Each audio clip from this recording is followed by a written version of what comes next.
Suffered by Yannick Ertl. He is joined by Jesus Vasquez and Brian Moreno.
We are keeping our fingers crossed that we can dodge some rain and thunderstorms that are kind of popping up across central Indiana at this hour. We get 2 solid hours. We'll see 2 solid teams here on the pitch at Michael A. Carroll Track and Soccer Stadium. Memphis 901, Indy 11, first of 2 times they'll play in 18 days. It's yours right now on My Indy TV and ESPN Plus. Let's tell you the picture in terms of the standings, where these teams are currently in the Eastern Conference. Memphis has been on a skid, yet they did so well for a stretch of about 3 months. They are currently 5th in the Eastern Conference standings. The Indy 11 are in 8th. They're in the final current playoff position.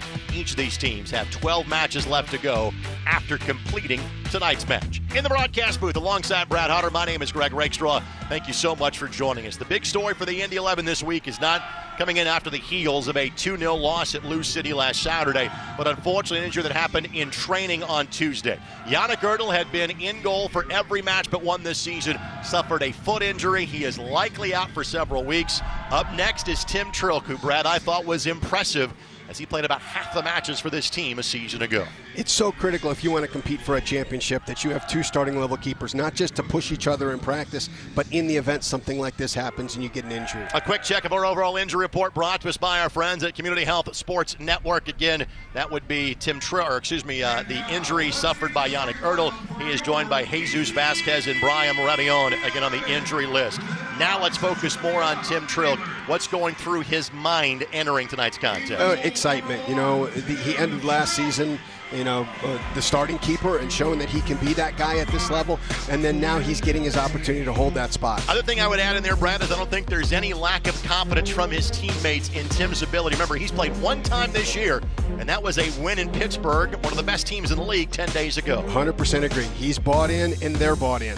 Tim Trilk will get the start. We'll tell you the other 10 starters for Mark Lowry's team. There are some shifts in those names in tonight's match as well. Plus more of the visitors from Memphis. Again, first of 2 this month between these teams that have played each other for each of the last 5 seasons. It all comes your way next as you're watching Indy 11 Soccer here on My Indy TV and ESPN+.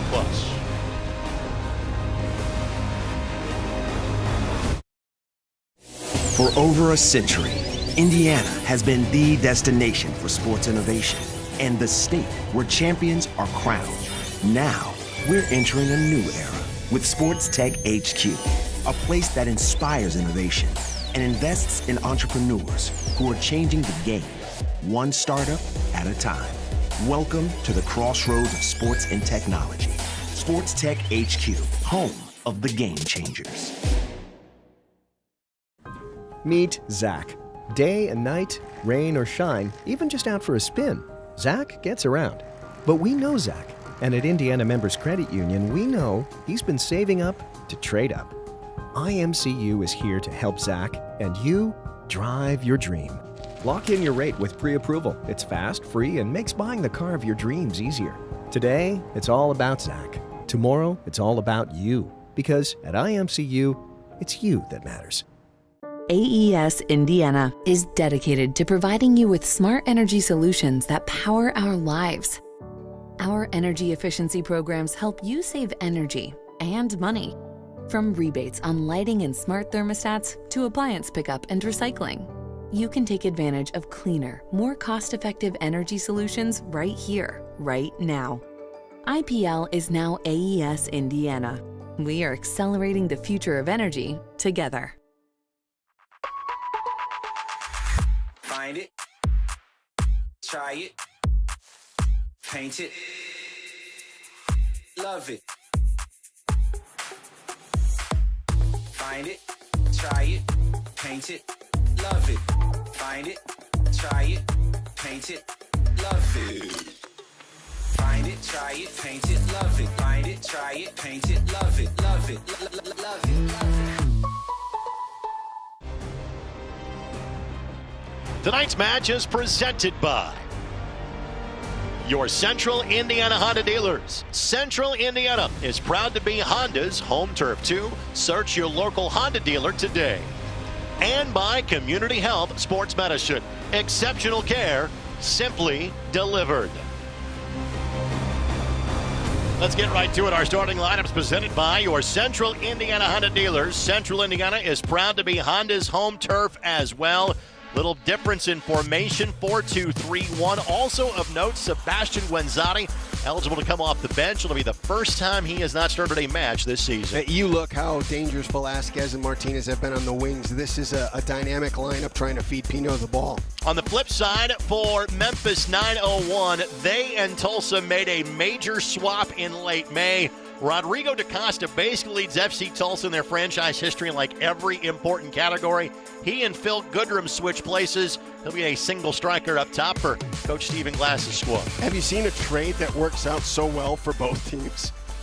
That's generally been the case, and let's also reference the fact former Indy 11 man Reese Buckmaster will get the start at right back for the Memphis 901 squad tonight. There is Eric Tattersall. He is joined by Chris Schufranz, Jackson Krauser, and Peter Bernardi, our four-man officiating crew for tonight's contest. Again, there is rain and storms, and most of those are primarily north of Indianapolis. We hope it stays that way. We thank you for joining us for Indy 11 Soccer on My Indy TV and ESPN+. These teams have squared off since Memphis joined the league back in 2019. They even played one time during the pandemic-shortened season of 2020. In fact, Indy opened their season that year at AutoZone Park, getting down 2-0 and coming back to win by a score of 4-2. Last couple of years, Memphis has had the better of the Indy 11. This is a Memphis team that largely brought their roster back intact with one important difference. Ben Pierman, now the man in charge of the Charleston Battery. Advantages being played. That is a delayed foul called against Memphis, 9:01. And Lindley back on the field after missing his first match of the season last Saturday in Louisville. Sat because of yellow card accumulation. Next player that could happen to for the Indy 11 would be Callum Chapman-Page, who is sitting on 7 yellows on the season. Majority of those were picked up during his days with Miami FC as he was acquired just a couple of weeks ago. He has appeared in all 3 matches since joining the Indy 11, and the ball is at his feet as we speak. Costa applying pressure for Memphis, 9:01, and immediately takes the ball away from Adrian Deespay. These two have played together over the years before. Emerson Heineman had to check off his run as he was getting back on side, and Callum Chapman-Page blocking out as he grew up playing Indiana high school basketball, and will make that effort.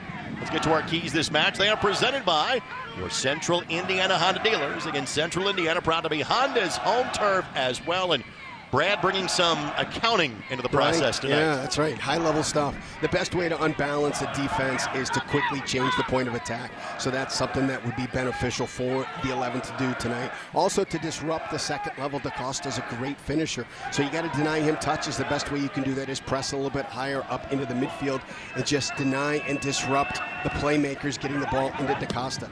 For Memphis, balance around the box, create multiple scoring lanes and channels for themselves, and try and see if you can pull apart Indy's back line. And then Aaron Malloy. This guy, he's as tough as he plays. You wouldn't think you could pencil him into the lineup every single night, but he is. And he leads the league in chances created. So he sits in that 6th spot and sprays the ball around the park. Memphis is going to do well the more touches they allow him. Now, Brad, I thought you had retired from coaching. I did. Because you have your mid-season coach voice going as we speak. You be able to make it through all 90 minutes tonight? This is my preseason voice. This is my preseason. By the time it's mid-season, I've yelled at everybody so much that I've got calloused voice. You know, we talked about it in the last match. Dougie Martinez did such a great job as the right outside back that he may have put himself in that spot permanently. We thought it was going to be Blake tonight. And, you know, I love it because I think you bring his pace and his creativity onto that wing, and he's going to slip up that wing a little bit less of attention to Memphis than if he was playing higher up the field. Formations have been very much a fluid thing for head coach Mark Lowry as of late. Jeremy Kelly trying to dig in and claim that ball for Memphis, 9:01. Good help by Martinez. Martinez has basically played, and tonight it's kind of 4 different levels for the Indy 11. Well, in most weeks it's been 3. It's preferably a diamond or a 4-3-3. Again, necessity has been the mother of invention. Mark has kind of coached to the players he's had on a given night. But literally Martinez in 3 different matches played at 3 different levels. He played right back, he played wing, he played forward. You see Mark Lowry in his 2nd year as the head coach of the Indy 11. Yeah, you know, there are times when I want zero flexibility when I'm coaching. I want my guys playing my way and just getting cemented in the way that we want to play. However, you know, injuries, suspensions, and that changes things. And we've seen that through Indy, and the flexibility to tactically change, to positionally change, not just from the coaching staff, but from the players to be able to adapt. The one really nice benefit of that, makes you really difficult to scout as well, because it's almost a different look every time you're on the field. You've got 2 key pieces in terms of field players, and your starting goalkeeper out due to injury. And the crazy thing is that counts as healthy for the Indy 11. I think the other thing, too, that we have to throw in there that's not been injury, but there have been so many players missing due to red cards or yellow card accumulations. Here is Dylan Borzak flying down the left side. He knows a thing or two about playing in this building, as he played collegiately at Oakland University, a conference rival of IUPUI. Ward plays it across. DaCosta tried to kind of play both the turf bounce and the wind. Solomon Asante then got in there. It is a cross breeze that is coming towards your screen, if you will, as you're watching this one from wherever you may be. Our cameras face south, and that is the direction kind of the wind and the weather are coming from. So it's frankly a breeze that both teams will deal with equally over the course of 90 minutes tonight. teams playing for a first time this year. They will see each other again in just 18 days when Indy makes the trip south to West Tennessee. It'll be a midweek match. Indy has a midweeker coming up this week as well as they play host to Birmingham. Flag stays down. Frankly, the wind held the ball up. Made that easier for Dees Pay to track it down. Luis Fernando offers a head and a shoulder for Memphis, and eventually knocked to the back line, where Reese Buckmaster will track it down. When that left Turchi's foot, you thought, hey, this is going to be a great ball into space over the back line of Indy, and then it just caught that wind. Frankly, keeping it on the rug might be the preferred play tonight, again, because of the breezy conditions. Here's Kelly to Akeem Ward. Ward spent last year splitting time with the Oakland Roots and with Rio Grande Valley.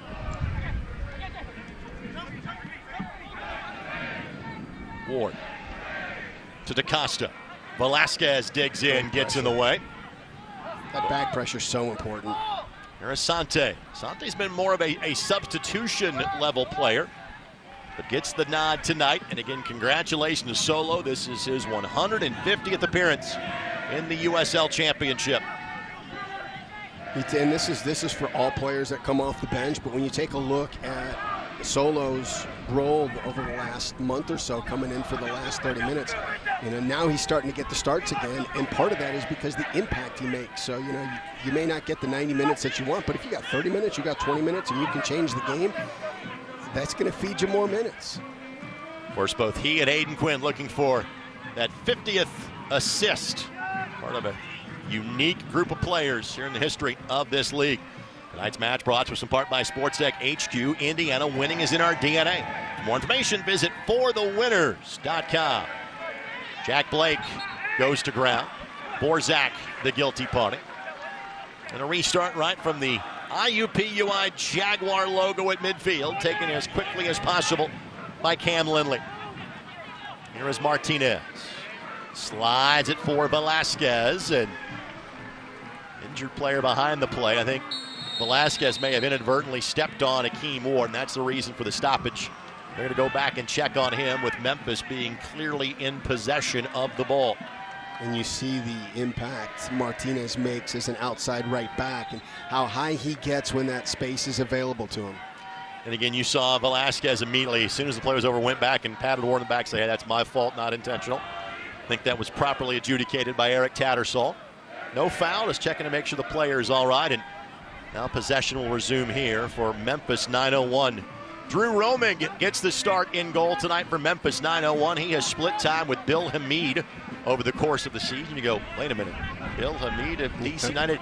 Yes, of 14 years in Major League Soccer. Bill has played 10 matches this season. Drew has played 12.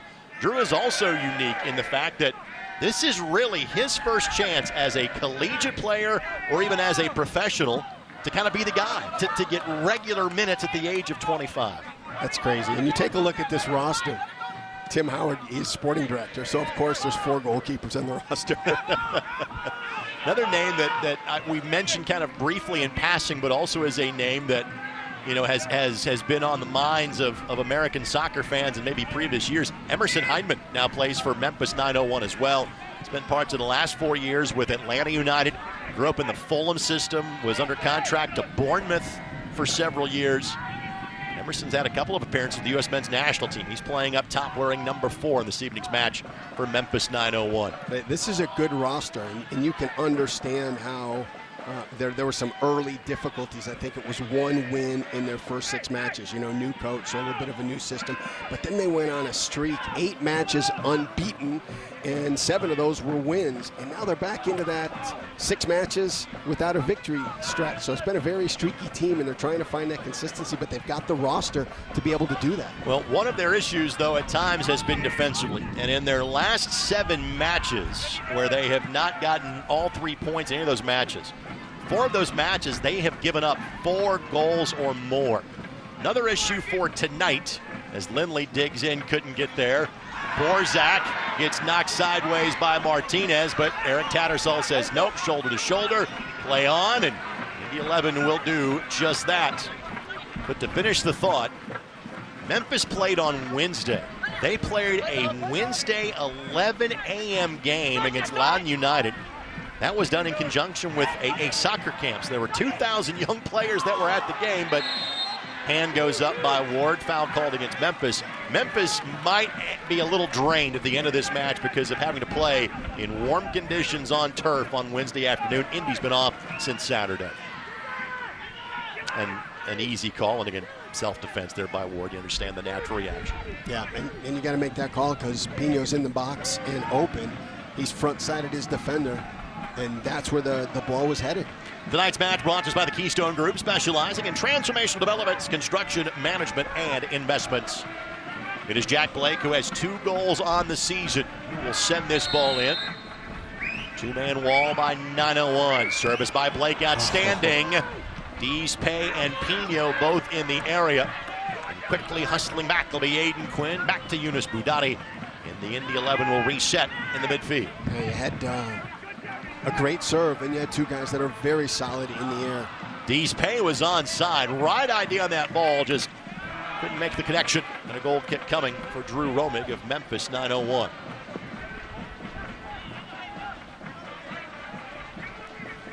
Tonight's match brought to us in part by the Morales Group. Staffing agencies find jobs. The Morales Group, we build futures. Good looking ball here. Borzak sneaks in behind Martinez.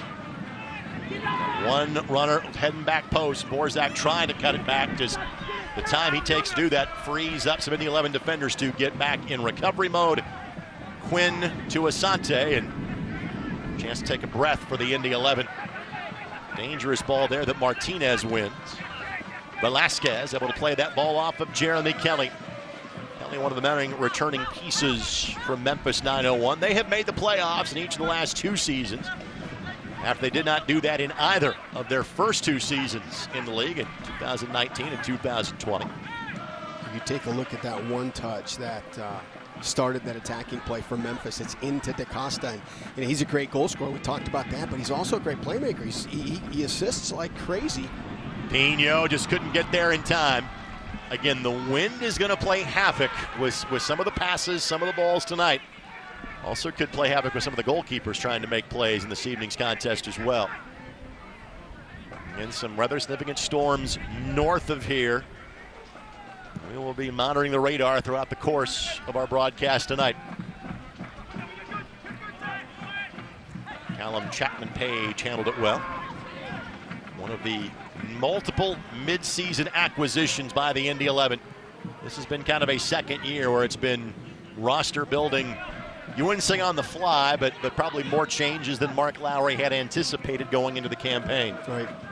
Quinn, DaCosta, Trilk just casually puts a left hand down. Not like it was his second match of the season or anything like that. But you know, when you're getting this start at this time, you need to touch the ball with your hands. It's just one of those things as a goalkeeper. You need to know, okay, I'm in. I'm clicked in.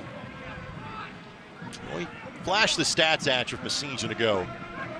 There were 4 different goalkeepers that played in the 34 matches for the Indy 11 last year. Tim played more than anybody else did. He played 16 of them, and really, he was the guy from, say, about mid-August on for the Indy 11. Spent 2 years, was with Chattanooga in League One 2 seasons ago. Was the native of Rockford, Illinois, and still a pup in terms of professionally. He will turn 25 in approximately 10 days. His teammates love him because he's an all-in guy, works his tail off. And this city loves him. He does everything. He's out at IMS. He's out making appearances there. He threw out the first pitch for the Indians game. He is as involved as anybody I've seen in this community. It's almost as if you listened to Soccer Saturday in our conversation this morning on 93.5 and 107.5 The Fan, as Blake will play this left side to Solomon Asante. Asante knocks it forward. Boudadi, Pino trying to dig in, couldn't get there, but it will be a corner kick, our first of the match. And our corner's brought to us by Wilson Kehoe Winningham, and that draws applause from Mark Lowry. That was well defended just to make sure that that ball could not trickle into Pino. Pino, 13 goals a season ago. Second most in a single season in the history of the Indy 11. BYB a little thin in number tonight. Again, storms keeping a few folks away. That's certainly understandable. It is Cam Lindley that will send this ball in. You see the options he has available inside of the 18. First a whistle from Eric Tattersall, so let's hang on just a moment. This has been an Indy team that rarely has played with a lead early in the match. Notable exceptions to that would be Pittsburgh and Charleston. Road wins at the two top teams in the conference. Lindley sends it in, bending ball. Good job to get there first by Graham Smith, who is back for Memphis after not playing due to a red card in a previous match. He sat out Wednesday's midday affair against Loudoun. Asante the target, but Solo, who is 5'3", would not have gotten that one if he was 6'3". This portion of this match is brought to us by Community Health Sports Medicine. Exceptional care simply delivered. Well, we showed the standings at the beginning, and this is important for both teams. For Indy, you want to stay above that playoff line, and for Memphis, a win tonight gets them within 1 point of being able to host that first game. And so there's two kind of lines in that playoff scenario that are very important to teams.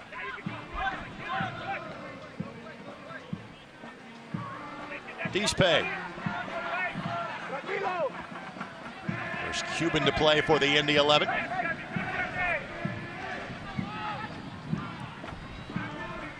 Quinn, just a quick one touch as Budati was getting lined up a little bit. There was just a little confusion there for the Indy 11. And again, as much as they have had to kind of move formations around and switch players around these last few weeks, to some degree that is understandable. Here's Turchi.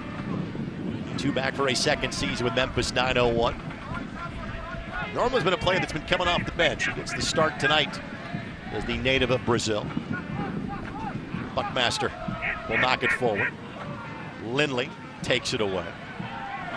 Lindley played for Memphis 901 back in 2019. Blake will flick it forward. Good combination play here. Velasquez cuts it back all the way to Martinez. Quinn advancing forward.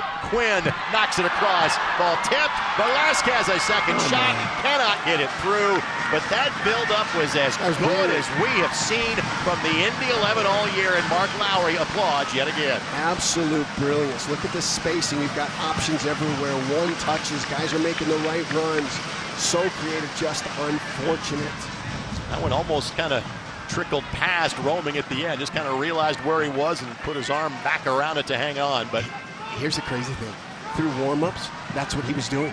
He was doing that exact play all through his warm-up. Was worried about getting beat 5-hole? No, to use the hockey reference there? He was having the goalkeeper coach take a little touch. He'd come out and he'd set himself and have that ball driven into him. Stephen Glass, again, his first year as the man in charge of Memphis, had spent time in the Atlanta United system. So he's familiar with this league, familiar with these teams. Not exactly new to him. Blake, a takedown. That's Kelly that was the guilty party there. Restarts have all come quickly for the Indy 11 so far.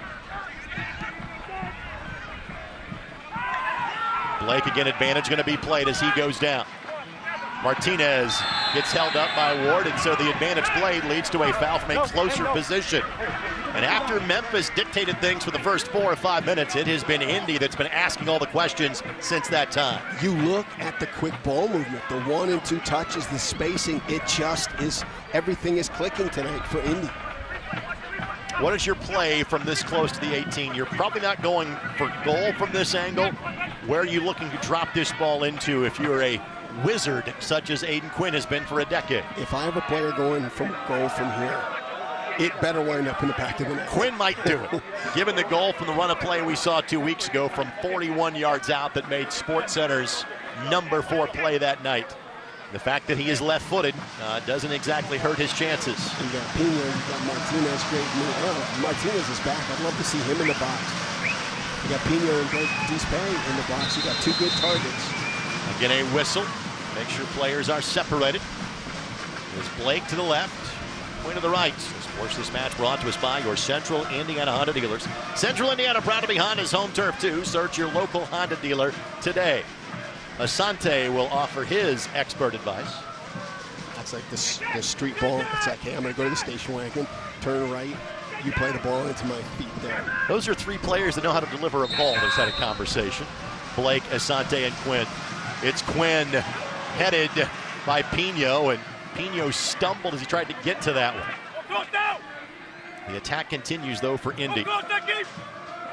That ball was touched last. There was a lace put on that one by Akeem Ward. By the way, Akeem Ward getting in his 100th match in the USL Championship. Congratulations to Akeem, who played at Creighton University for 3 years.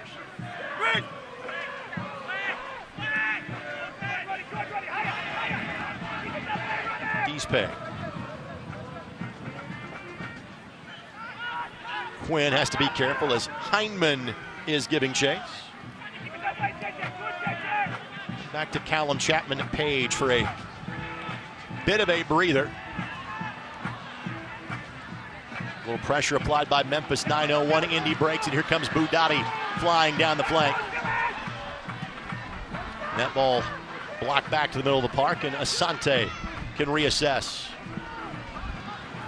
Perhaps a bit of a missed opportunity there by the Indy 11, and now some space to operate for Memphis. 9:01. DaCosta, well covered by Adrian Deespe, and all the way back to Tim Trilk. Brad, have you heard about the good folks at Mom Water? Every home game. Refreshing, and hopefully more often than that, refreshing fruit-infused vodka water with zero carbonation, zero sugar, zero carbs, and only 90 calories. Mom Water is the perfect game day drink, found in Indiana, now a proud sponsor of the Indy 11. Please drink and enjoy responsibly. Now that's your go-to golf drink, and you went golfing this morning. Well, I did, but I didn't play like a full 18. I played an hour at one of those, newfangled, triple-decker golf course, simulators, driving ranges that haven't sponsored an Indy 11 match yet, so I'm not mentioning it by name. Mom Water would have helped today for sure. Martinez sends it in, then clear to the side by Turchi, to the throw-in coming next to the Indy 11 bench.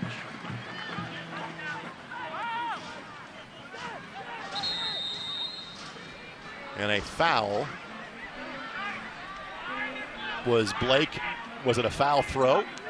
I believe so. Yep. So the restart coming for Memphis. 9:01. You looked at the Lucity match from Indy 11 last weekend and felt a little bit flat. And it's the third game after in 7 days. So you got a little bit of that. You're seeing a little bit of that from Memphis. You still got some pop in the lineup. You still got some dangerous opportunities, but it's their third match. Well, Brad, I'm glad you brought that up. And I think maybe the way they have done this is maybe the best way to do it.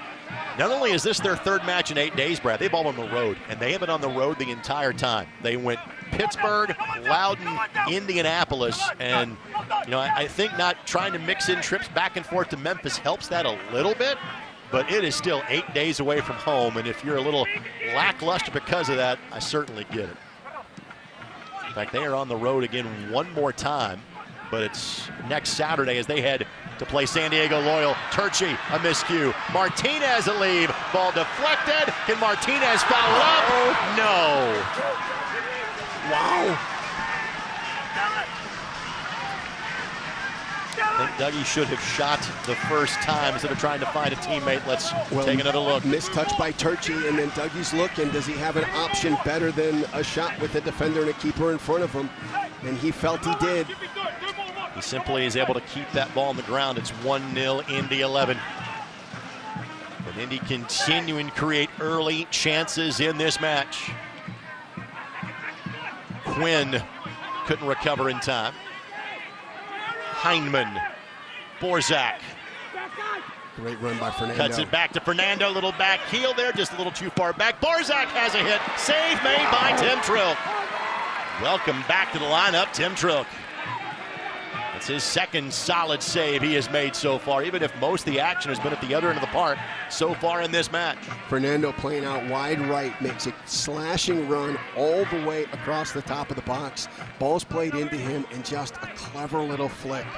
Fernando getting his 16th match of the season. His 13th start, has 5 goals, and Turchi whistled for contact. And this has been, again, none of those fouls have been of the card-worthy variety, but it's going to start to become an accumulation issue for Memphis here pretty soon. And heck of a job by Tim Trilk.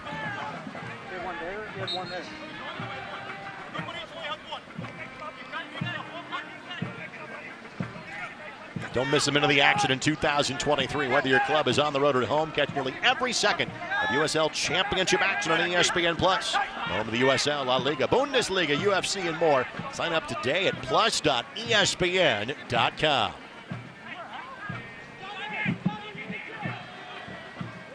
Of course, when we reference ESPN+, we reference that in North America. Outside of that, you can watch us on YouTube. Good morning, Tom, in England, Indy 11 UK. I've even got into saying good morning, Tom, on Twitter when he tweets up the matches. Hello, Tom. Hope you are doing well this morning across the pond. Of course, it will be an early morning for American soccer fans tomorrow. U.S. women play at 5 a.m. against Sweden in a round of 16 matchup featuring the two teams that are the highest ranked in the FIFA World Rankings. Still left in the tournament. There is a touch there. That will be a corner coming. So Memphis gets their first corner of the match. It is brought to us by Wilson Kehoe Winningham. It is Malloy that will head the corner flag. And Malloy played with Forward Madison in League One 2 years ago. He was a 2020 draft pick of the Portland Timbers. He's from Ireland. He played collegiately at Penn State, and he was an absolute find by Ben Pierman a season ago. Stay tight. Malloy sends it in all the way to the edge of the 6. Dees Pay steers it clear of danger for now. Hindman in retreat mode finds the Auburn, Indiana native in Reese Buckmaster. Reese has played 3 of the last 4 years in Memphis. The year that he didn't, he was here 2 years ago with the Indy 11. Here's Fernando. Ball deflects off of Aidan Quinn, makes that play easier for Tim Trilk.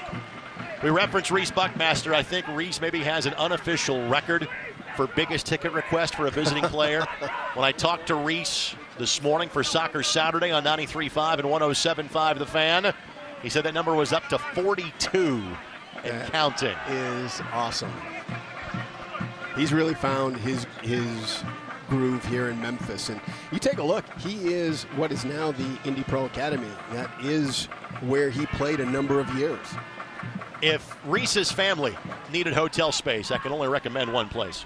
Hyatt Place and Hyatt House in downtown Indianapolis. Experience comfort in downtown Indy. It's big enough for Zeke's head there on the graphic. It's big enough for Reese's family. It's always good enough for yours. Reese got to win a high school state championship on this field, playing for legendary Greg Mock at Canterbury School of Fort Wayne. Played a couple of years of high school soccer, a couple of years of academy soccer, and then on to play for Todd Yeagley at Indiana University. Where he said, I asked him, I said, all right, who are the players from the team 2 years ago you keep kind of the closest tabs on? He said, well, Jeremiah Gutjahr asked me to be in his wedding this week. Ooh. Jeremiah now a coach at Indiana University. Played his last year of professional soccer with the Indy 11 2 seasons ago.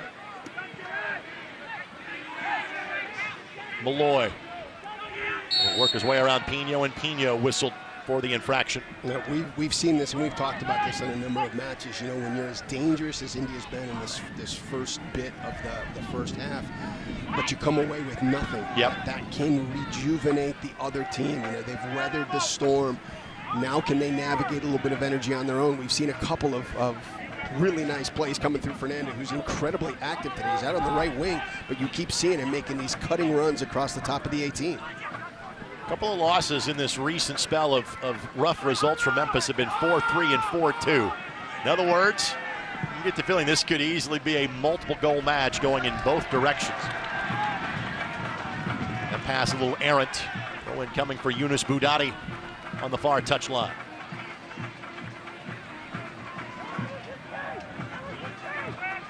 Pino looking to make the turn. Can get around Graham Smith.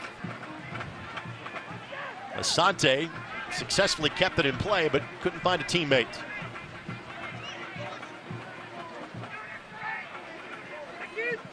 That's a charge for here for Memphis. 9:01. Fernando offering that opportunity. Chapman Page couldn't get there in time. Tim Trilk did. Trilk has been fantastic. And Mark Lauer was quick to point out that he felt he had a 1A and 1B in goal this year. Blake knocks it forward and just didn't get enough on that one to find Stefano Pino. But good transition from defense to offense for the home team in checkered blue tonight. But I think there's the space for that ball in behind the back line from here, but maybe another touch might have opened it up a little bit more or allowed Pino to get on the other side of his defender. Cam Lindley needs a moment. Frankly, we've seen that from Cam in most matches during the course of this year. Throw-in taken by Akeem Ward. Martinez with a hip check. Or Zach goes flying. And that's one of the elements when you get a forward that's starting to play as an outside back right now. He's laying off his mark a little bit and allowing a touch and a turn before he applies pressure. Needs to be a little bit tighter. Tonight's match presented in part by the Keystone Group, specializing in transformational developments, construction, management, and investments. Blake. Ball won by Turchi. Now numbers flying forward for Memphis. Turchi making a lengthy run. DaCosta to his left. DaCosta looking for an answer. Plays it across, and Quinn, or Zach goes flying. Not enough in it, says the referee. Second time that he has taken a tumble and not been rewarded for it. Right. But you kind of get the feeling the first goal of this match may come from one team pouncing on the other's mistake. Great tackle by Hindman.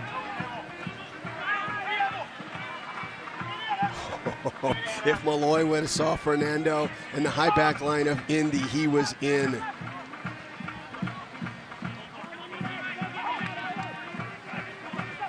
Here's Ward now adding into the attack.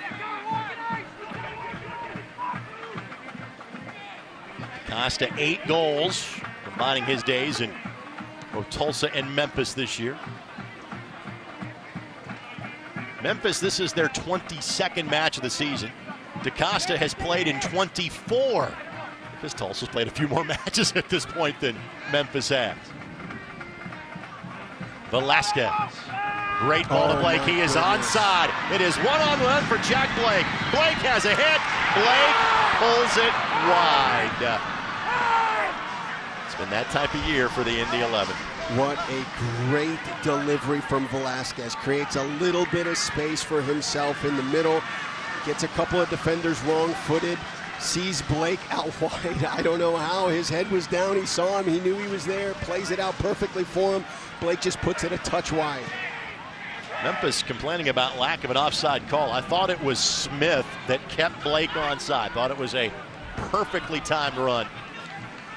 Well, Indy has been as good in terms of chance creation as we have seen all year. We have talked seemingly ad nauseum in terms of possession not translating to looks for the Indy 11. They're getting the looks tonight, just not cashing them in. Right, and make no mistake about it, that was not an easy opportunity. Yes, you're going one-on-one with the keeper, but you see where Romig set himself, and he said, if you're going to beat me, it's going to have to be a perfect shot because I'm not giving you big windows. Romig, this is his 12th match of the year. He's allowed 24 goals coming in. He's got 22 saves coming in as well. Well, on Soccer Saturday this morning on 93.5 and 107.5 The Fan, we were joined by Tim Trilk, Reese Buckmaster. We talked about the upcoming World Cup Challenge for the American women, and we talked about something we'll talk more about at halftime. That is the 4 award winners in terms of the all-league teams of the USL League champion Indy 11 women. Go back and catch that in podcast form anytime at 1075thefan.com. Velasquez runs out of real estate, but gets assisted by the fact that hit a Memphis player before being directed back across the touchline.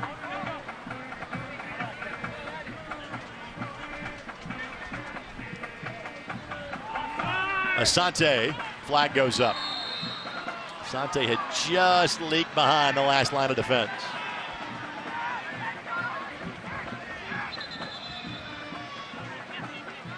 Malloy tried to buy a little bit too much real estate before hitting the reset button here. Now Buckmaster resets things. Reese now in his 5th year of playing professionally. Played for both New York Red Bulls and Red Bulls 2 in 2019. In fact, we saw Reese as a visitor in a playoff match here in 2019. Was released by the Red Bulls very early in the 2020 season, just before the pandemic. Latched on with Memphis for the rest of that year. Enjoying his third year of 4 in that great town in West Tennessee. A place that I just happened to spend 4 of like the last 10 days. Had some quality time in Memphis myself. Get some barbecue, go to Beale Street. I've done all those things in the past. I'm a little busy working over the last few days that I was down there, but go to Graceland? I have never been to Graceland. Are you kidding me? I'm not. Cut back by Ward. Borzak plays it right back to him, and again Martinez. This time he gets whistled for the foul. He's gone away with that hip check a couple of times. Martinez said, no, that was a shoulder. Referee says, nah, a little bit lower than that. So with that, a chance to throw some numbers forward for the visitors in Memphis 901.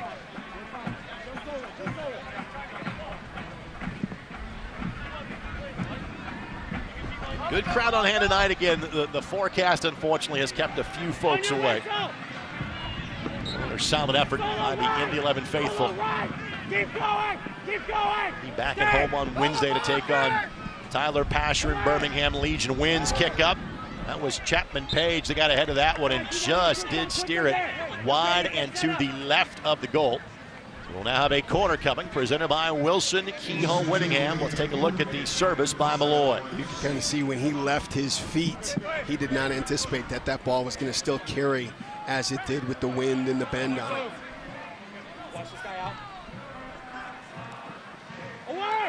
Ball goes all the way through, headed down, and that one finds the back of the goal. Trilk could not get to it in time. Memphis has the lead, and it's Turchi that gets the goal for the visitors. Wasn't a lot of traffic in front of Trilk. It was simply several different runs happening simultaneously. Ball found the head of a defender, and Indy is chasing the game at home yet again. Brilliant ball served in. Turchi finds the end of it.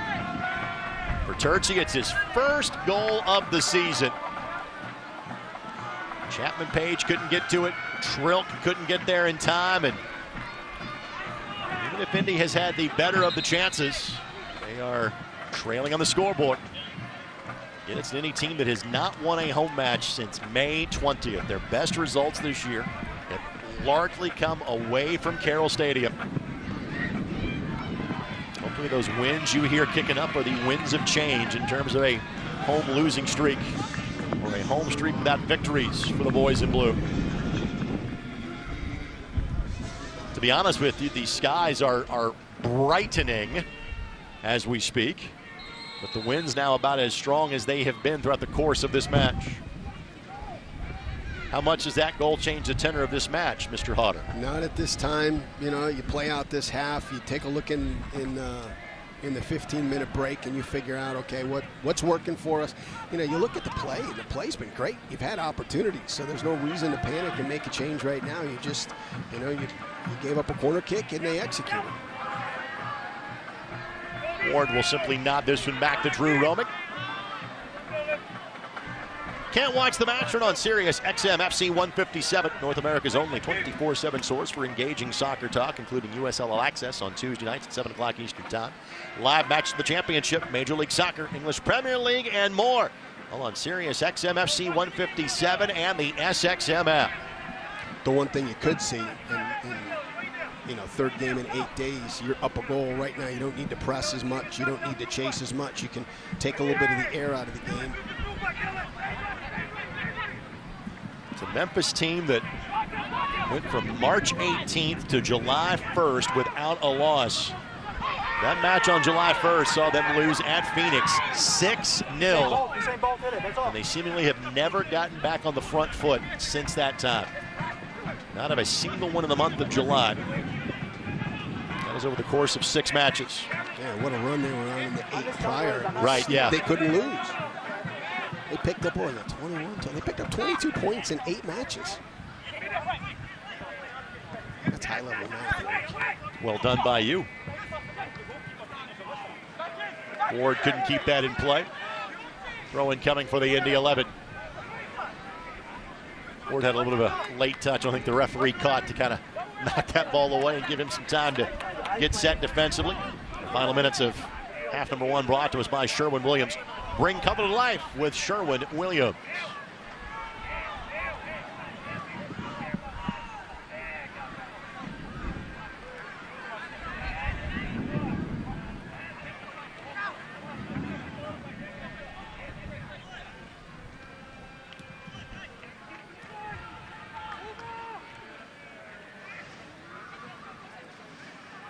Lindley dropping back to add an extra body along that back line. Pino doing the same in midfield to maintain possession. Great effort by Malloy to take the ball away from Velasquez. DaCosta couldn't get a boot to it, and Trilk calls off his teammates. Terrific effort from Malloy. When he started chasing down Velasquez there, I thought, you're not going to catch him. No, he catch him. He picks the ball from him without a foul.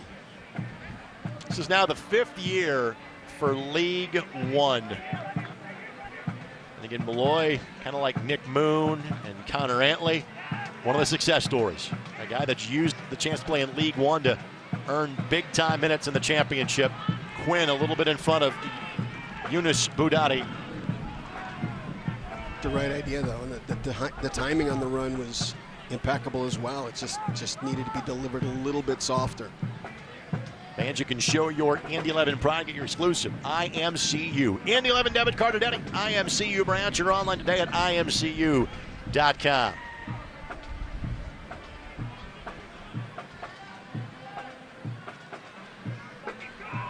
Giveaway by Memphis, 9:01.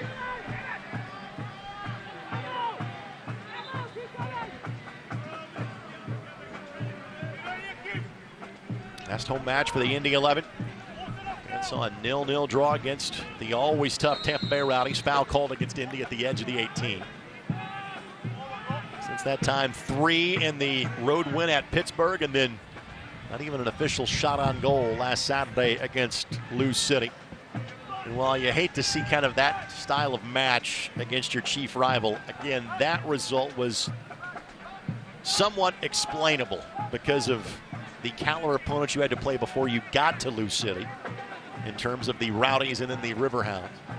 A similar week in terms of the math begins tonight. Birmingham here on Wednesday, and then a first trip to Miami. Only trip to Miami this season, but first of 2 matches against the Miami FC. The other one coming here on Labor Day weekend.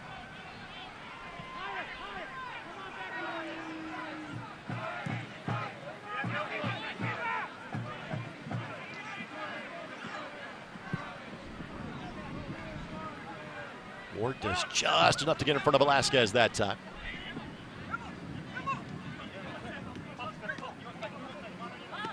Hindman. DaCosta did not hit that ball the way he wanted to. Chapman Page takes no chance. This sends it directly to the 9:01 bench. But you can see the impact that he has as, you know, as the 9 up top. They're playing it into his feet, and he brings defenders to him, and then that opens up pockets, and he's just looking for that little one touch into space. Here's DaCosta.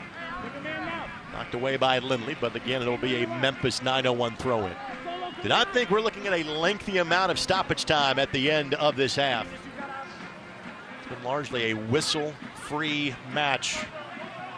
First 44 minutes, and now make it 45. And that will be an infraction against Memphis.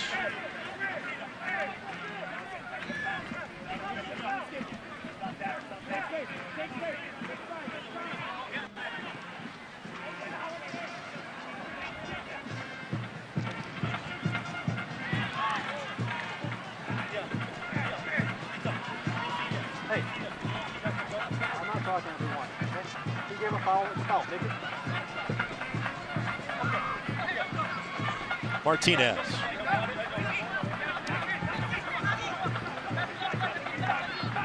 Velasquez draws the eyes of 3 defenders. Chapman Page looks to reset. Now the pressure turned up. That's a good ball by Dees Pay. And how about that to find Yunus Boudadi? He's got Pino, Blake, and Velasquez as options, and none of them connect. Quinn charging forward. Tried to keep the attack going. 1 minute of added time. 1 minute. As expected, not too much. Asante inside of the 18. Cuts it back. Leaves it for Blake. Blake in retreat mode. Finds Lindley. Does Lindley have a hit from distance? He does. And he scored from that level against Hartford a little more than a month ago. Could not keep that one on frame. And another chance goes by the wayside for the Indy 11. Can't fault him for wanting to pull the trigger from there, but I think he got Velasquez out on the right that's open. Nice little ball out to him and create something off of that. Goal from Lindley that also is a SportsCenter top 10 moment for this team, his only strike of the season.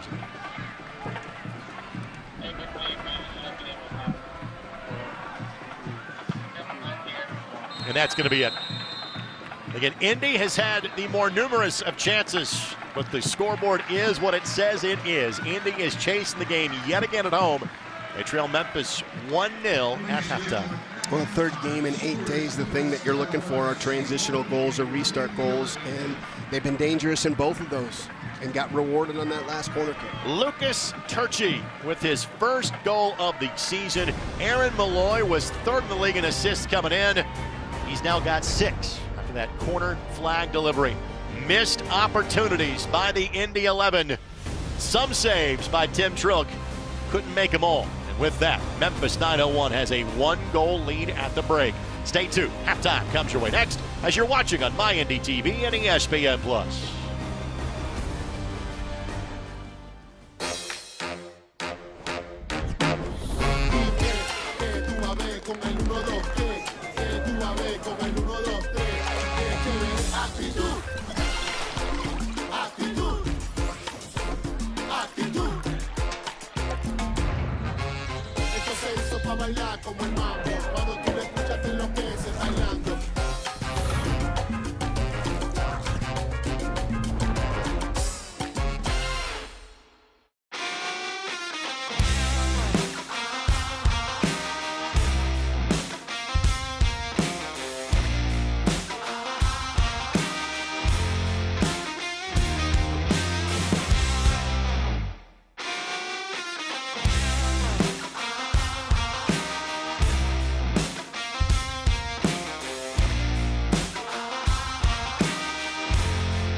It's very true that it takes a village to raise a child. And when it comes to my healthcare village at Community Health Network, it's all nestled right in my phone. Accessing healthcare is the ability to be connected with your provider and ask a question when you need it. I feel like when I'm meeting with a community nurse practitioner or doctor, they're tuned in to what is going on with me and the way that they can serve me best. Stand by me. And the winner of the Indianapolis 500. Indiana, winning is in our DNA.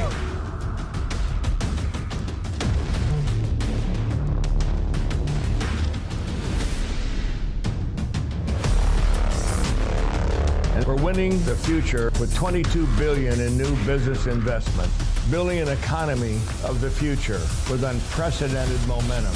Indiana, for the winners. It is halftime in the first of 2 meetings in this month of August between Eastern Conference rivals Memphis 901 and the Indy 11. Brad Hunter rejoins me in a matter of moments. Now it is time for our look around the USL Championship. And with that, let's get to our team of the week. And how about the leading goal scorer in the championship? Tanya Oluwaseyi from the defending champions of San Antonio FC. He's had not 1, not 2, but 3 hat tricks so far on the season. Certainly a very deserving winner in terms of the USL Team of the Week. While we're handing out plaudits, how about the 4 members of the Indy 11 women that were all league selections that were announced earlier this week?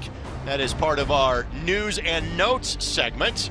Sam Dewey, first team all-league. Second team participants, Nona Reason, Grace Barr, Aaliyah Martin. You see the graphic says more players than any other in the USLW. But that's what you get when you win the championship. You get the recognitions. Congratulations to all 4 of those players. And we're talking about players in the blue checkers. How about one of our own? Solomon Asante got the starting nod tonight.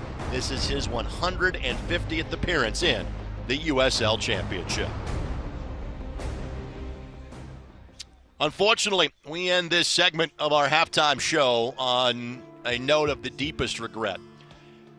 A valued member of our production team that has brought you Indy 11 matches this season, and a young man that I worked with in multiple venues across central Indiana, left us far too soon in the last few days.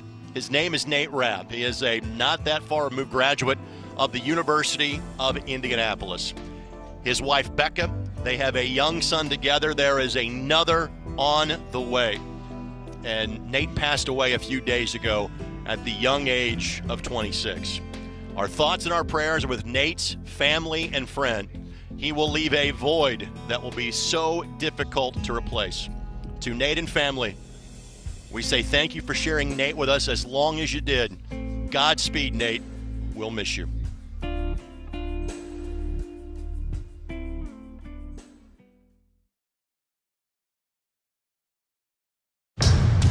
Are you ready? Ready for more of the game you love? Ready for more players and more teams? Ready for more stadiums, for more fans in more cities? This is a different league. The USL Super League. Built for the future of women's soccer. Bridging the journey from youth to pro, connected to the global game, and bringing it all closer to home. Are you ready?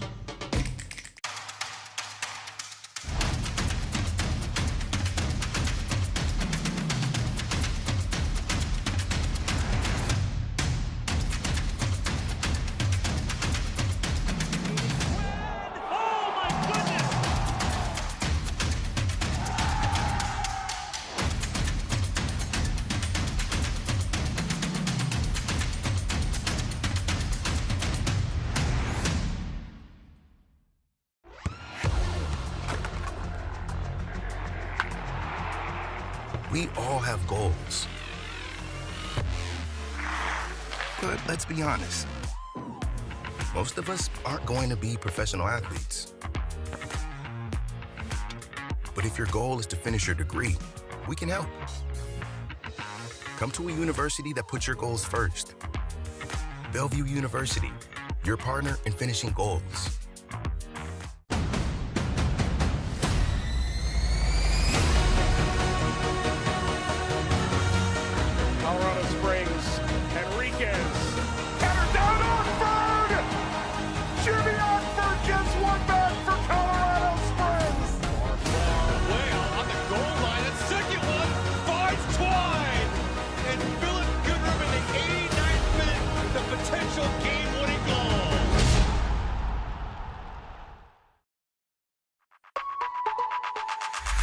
Find it, try it, paint it, love it. Find it, try it, paint it, love it. Find it, try it, paint it, love it. Find it, try it, paint it, love it. Find it, try it, paint it, love it, love it, love it, love it. Meet Chip. 30 years ago, he started a small business with a big idea. Today, there's a new building, a new fleet of equipment, and a new era of leadership. But we know Chip, and at Indiana Members Credit Union, we know he plans to keep growing, building business with the next generation. IMCU is here to help with secure and simple account management tools and commercial financing to grow business. Today, it's all about Chip. Tomorrow, it's all about you. Because at IMCU, it's you that matters.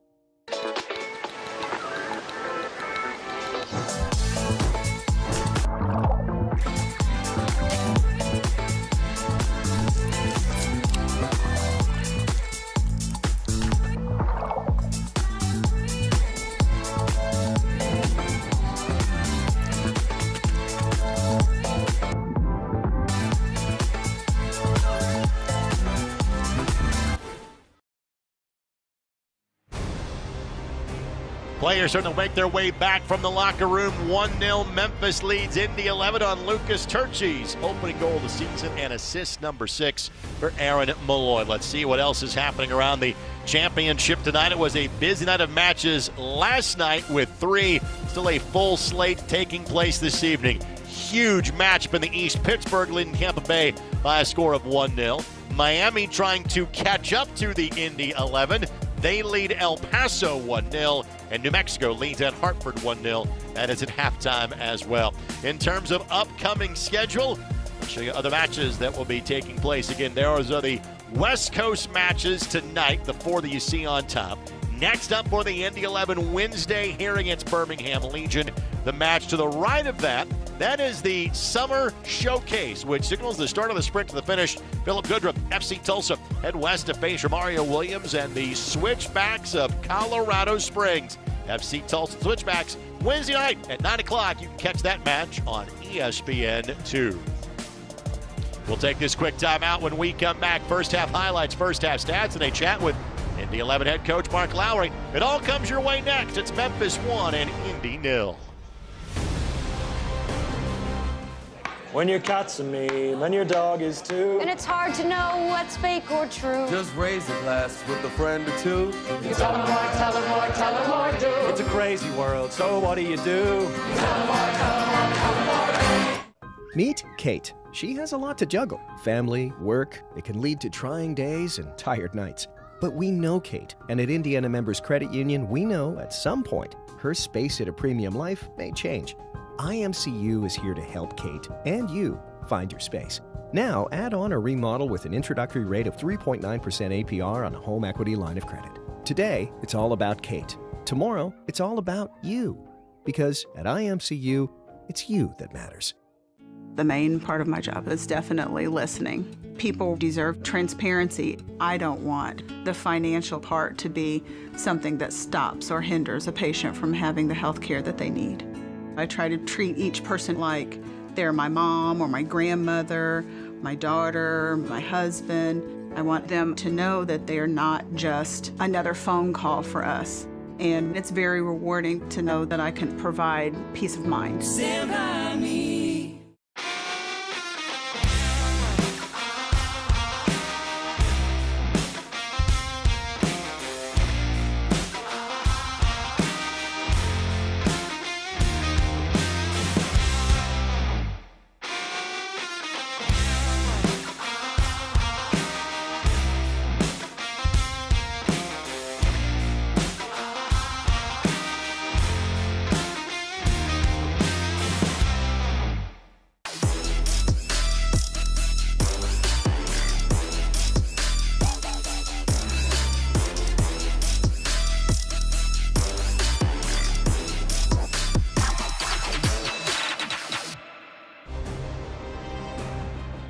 Tonight's match is presented by your Central Indiana Honda dealers. Central Indiana is proud to be Honda's home turf too. Search your local Honda dealer today.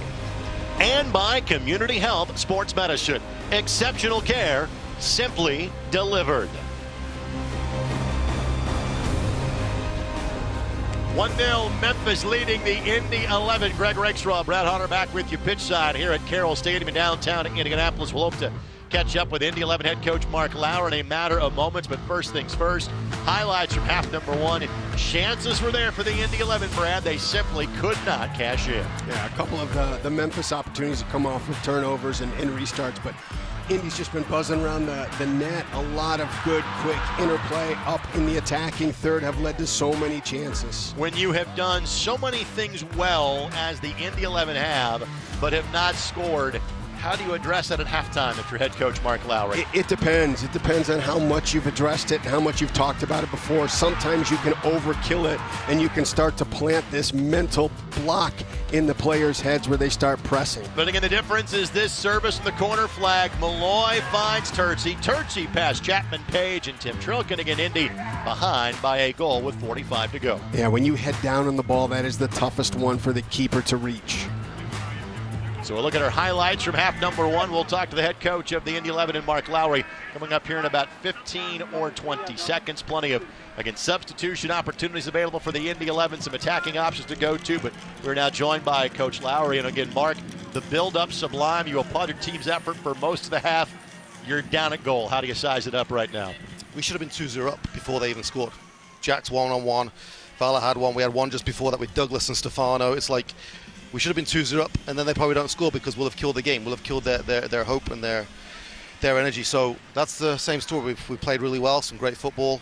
We've created some stuff, 7 shots, so 1 on target. That's not enough. What's your message to your guys at halftime? What was your message to the guys? You've got to execute in those moments. There's goals there for us because we've had 7 shots, but only 1 on target. You got to put more on target. More on frame, more goals will come. Mark, thank you. Thank you. Mark Lowry coming up to join us. We'll talk to you post-game as well. Your thoughts on what Mark had to say? Well, it's what it is. It's execution. It's execution in the final third. You create those opportunities. You have 7 shots. You put one on frame. You got to be more dangerous. If you're Memphis and Stephen Glass holding on to a 1-goal lead, what is your modus operandi for half number 2? Well, look, they've been very effective moving the ball across the back line, getting it to Turchi. He's got a wicked left foot, and when Indy 11 gets a high back line, they're looking to send Fernando and DaCosta in behind there. So expect a little bit of that, because when you do that, they don't have to remove their shape at all. They can sit back in. The other thing that's been very effective for them is finding DaCosta's feet and making runs off of that. So it's worked. It's a nice way for them to keep their shape and hold the ball. I expect to see more of that in the second half. No substitutions for either side here in half number 2, at least to start things off. And a potential 6-point swing in terms of playoff positioning for each of these two teams. Memphis a goal to the good, looking for their first victory since a 3-2 winning at Charleston back on June the 24th. Indy, of course, won 10 days ago against Pittsburgh, but they have not won in this building since May the 20th. Opening moments of half number 2 brought to us by your Central Indiana Honda dealer. Central Indiana, proud to be Honda's home turf too. Search your local Honda dealer today. Fernando. Lindley got in the way, but Blake couldn't control it. Heinman. Or Zach. Gives it a hit. Didn't miss that by much. Just steered that wide left. Yeah, for Indy, one thing that they've got to be very cautious of right now is trying to get the goal back all at once. You got 45 minutes, there's plenty of time. Sometimes there's this press in the players' minds, and they get out of shape to start stepping forward when they don't need to get out of shape. And then that leads to some transitional moments like we just saw. Again, the clouds that we were seeing to the south and the west have not looked better tonight than they look right now. It is still, though, a rather significant cross breeze. It is blowing across the field. And this is an east-west pitch alignment. So players will deal with that, but we are hopeful of our chance of getting this match completed in uninterrupted fashion, which we were not sure was going to be the case at the beginning of the proceedings an hour ago. Martinez. Back to Chapman Page. All of Indy's substitutions starting to loosen. You would imagine you would see Sebastian Guenzati sooner than later. Asante trying to carve out some space behind the back line. Effort by Buckmaster to dig in and keep that ball away from both Budati and Blake.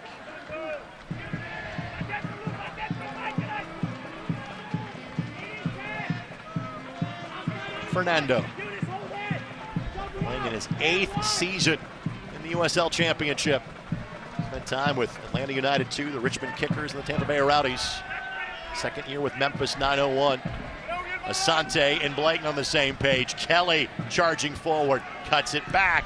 Borzak steps on the ball. Lindley steps in between, and a bit more real estate, but not out of danger yet as Ward launches the attack in the other direction. Yeah, good recovery from Martinez. You know, as Indy has the ball, he's starting to make his attacking run and trying to get some width going forward. And then with the turnover, he's got to hustle back and be impactful in the 18 to break that play up. Pino. A saddle applied by Graham Smith and a whistle given eventually. Smith in his second year with Memphis 901. You see Reese Buckmaster quickly on your screen.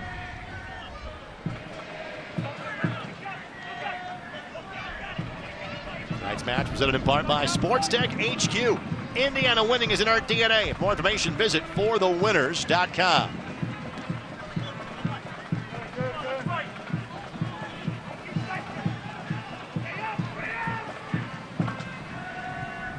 Oh, clever touch. Lindley, Blake, Budati wants it left side.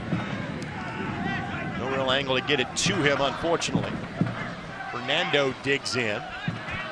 And then Budati will be shown yellow, and immediately Budati pulls up as well. Just a miscalculation by Yunus Budati. That is the first yellow shown in either direction tonight. And Rodrigo DaCosta is the player that is down for Memphis 901. Frankly, both players worse for wear after that collision. And tough part where they made contact. It looked like it was higher up on the leg. There's no coverage. Goss has been one of the more accomplished players in this league for some time.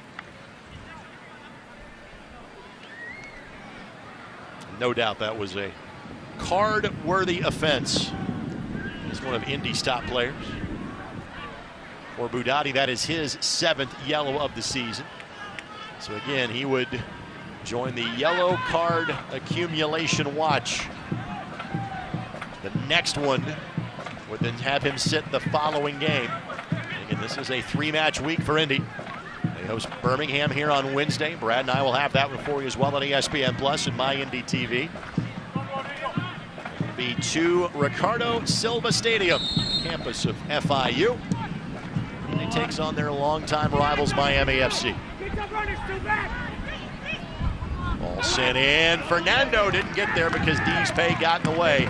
It will be a corner. It could have been worse. Our corner brought to us by Wilson Kehoe Winningham. What a ball from Malloy. And we talk about changing the point of attack. We talk about those vertical channels and how can you move the ball. He just skips a channel, bypasses it, changes the entire complexion of the attack, and then Indy has to shift into that space. Obviously off the corner is where Memphis has picked up the match's lone goal to this point. Malloy trying for a similar result this time around, and before he is allowed to bring the ball back in play again, we'll have a meeting of the minds at the edge of the 18. Of course, this match brought to us by Community Health Sports Medicine, official sports medicine provider of the Indy 11. Exceptional care, simply delivered. Malloy delivers this service. Budati back heels outside of the 18. Could not get there in time. Malloy digs in. DaCosta, ball headed off the frame. Have a hit, have a couple of heads to it. Goodness. All pinballs throughout the 18-yard box. Eventually steered wide, and another corner coming for the visitors from Memphis. Boy, this head, so both of the balls off the corner, and then this serve from Malloy just open things up. And look at all of the different opportunities. There's probably about 15 players on the field that touch the ball in that sequence. The corner brought to us by our friends at Wilson Kehoe Winningham. Clearly Malloy is adept at both corner flags as he heads all the way across the park to start this up again. Leads the league in passes completed coming into tonight's match. Chapman Page went down to the box. There's a foul, so that'll stop all the action. And he gets a respite here as they'll reset from the edge of the 6. Good look at Tim Trilk, couple of big saves in half number 1. And if you're just joining us, Yannick Erdl suffered a foot injury in practice on Tuesday. It's going to be Tim Trilk's net now for the foreseeable future for the Indy 11. After tonight, there are 12 matches remaining. In terms of the calendar, you're basically looking at 10 weeks from tonight is the end of the regular season. Budati. Good read by Buckmaster. Saw that play developing. Flipping in front of Solomon Asante. Hindman.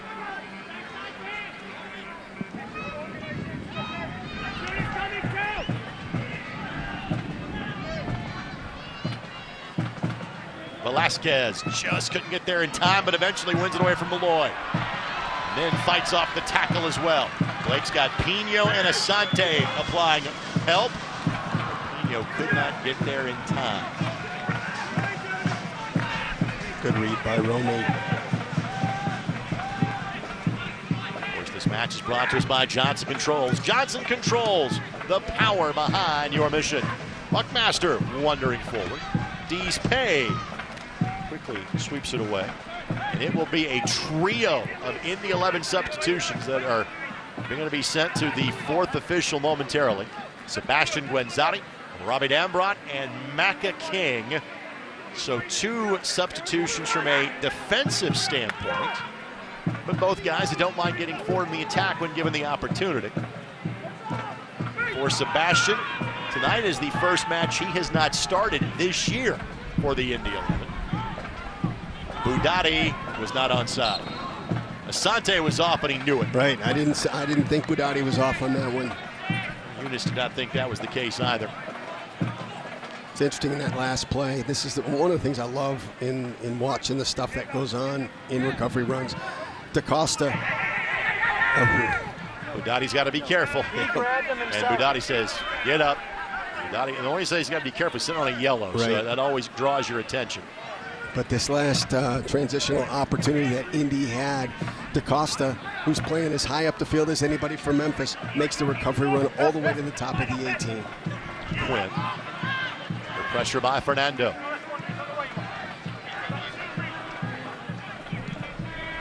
We're going to hold off on entering King, I think, for a moment. Martinez hustling over, able to keep it in play. Now King will join his teammates in the fourth official. Blake slides it through, does not get through, but Blake digs in, wrestles away from Malloy. Asante, a little too much on it, but Quinn hustling over to it will at least keep it in play. Memphis a chance to organize. Budati sends it in off head of a Memphis player. Velasquez will step on it for the Indy 11. Martinez has 4 options inside of the 18. Velasquez, Quinn, Budati. That's not enough on it. Directly at roaming. All started a great ball into Cam Lindley. Sprays it out to Martinez out wide.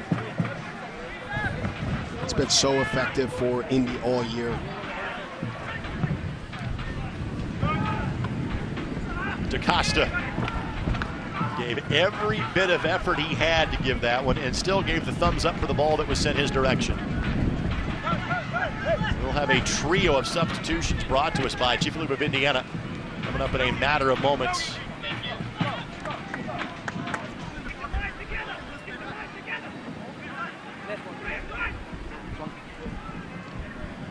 Velasquez just tried to turn that ball forward, hoping a teammate would be there.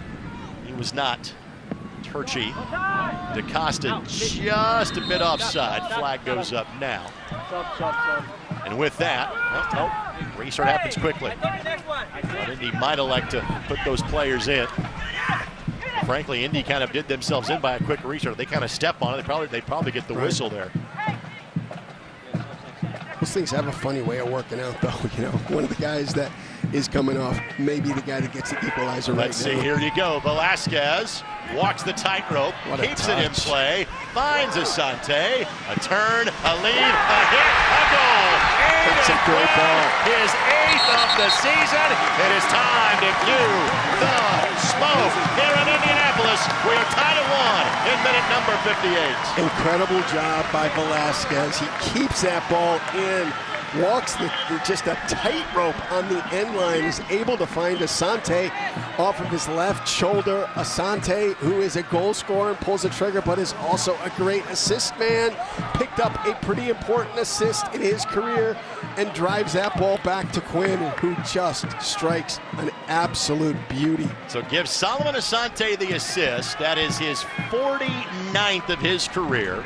If you now combine the number of assists and goals he has, he joins Aidan Quinn in the Century Club as the 8th player in league history to have a combined number of 100 goals and assists. While that was taking place and Quinn gets his team high 8th of the season, Indy makes 3 substitutions brought to us by Chief League of Indiana. Jack Blake out, Macaulay King in, Yunus Budati out, Robbie Dambrot in, Sebastian Guenzati will join the fray, and Stefano Pino is done for the night. And I wouldn't say it was a nonchalant celebration from the Indy 11, but very much a business at hand. I'll shake your hand, I'll shake your hand. Let's go get the ball, let's go score one more. Right. That seemed to be the mantra there from the Indy 11. That's got to be, 3 points has got to be on every player's mind right now. For Memphis, can they get a little bit closer to hosting that first round? For Indy, can they start putting some breathing room in front of them in that final spot for the playoffs? Well, again, let's point out, we had the scoreboard earlier, and I think we're officially out of the point where you can start scoreboard watching as we approach 10 matches left to go in the season. Miami, behind Indy in the standings, is winning tonight against El Paso. So a point is better than none, but 3 still needs to be the goal for Mark Lowry's team with 30-plus minutes left to play. By the way, Bruno Lapa is about to make his way to the 4th official. So Memphis 901 now will make a counter move with this match level at a goal apiece. Guenzati does everything he can to keep that ball in his team's possession.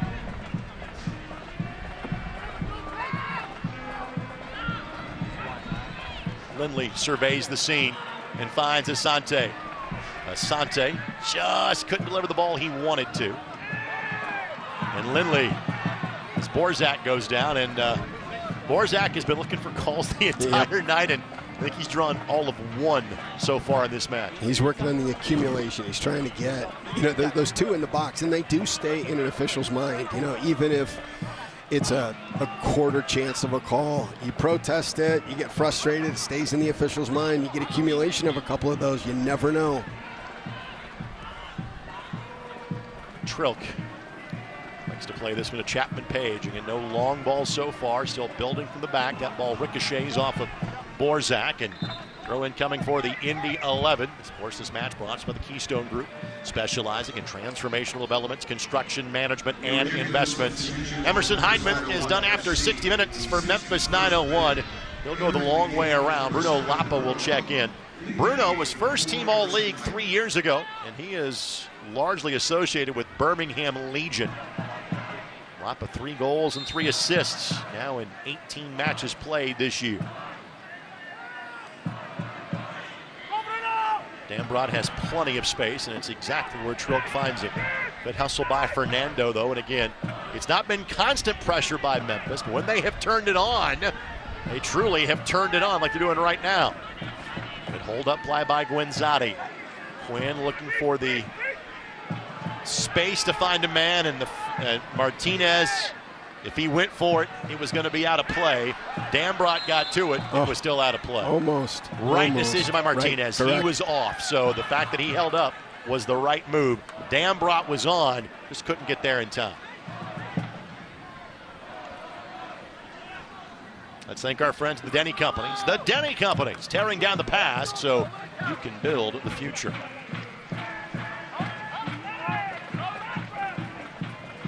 Dambrot didn't do with that what he had hoped. Here's Akeem Ward.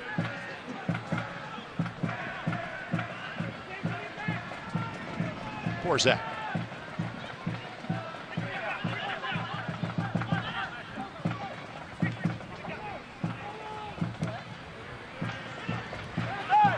Good win by Deespay. This has been a match where physicality's been allowed, going in both directions, which is music to the ears of Macaulay King as he charges forward. Well, we talk about it a lot, as long as it's consistent, and the players have that ability to gauge what's allowed and what's not allowed. The physicality's fine. It has been consistent in both directions. DaCosta. Trilk calls off Deespay, and DaCosta, again, to the tune we just talked about. His jersey was being tugged, but that's been allowed to kind of go back and forth in both directions. Asante trying to find Guenzati. What an effort by Smith. Just got enough to it and steered it perfectly to Romick. He's played a great game. He made every touch from Pino difficult. We've seen Smith for a good chunk of the last several years. He spent 4 years kind of bouncing back and forth between Sporting Kansas City and Sporting Kansas City 2.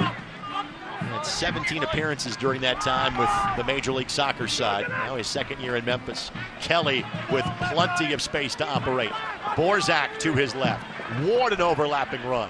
Borzak has a hit. Trilk, well held. Lost it for a moment, but hangs on when it mattered most.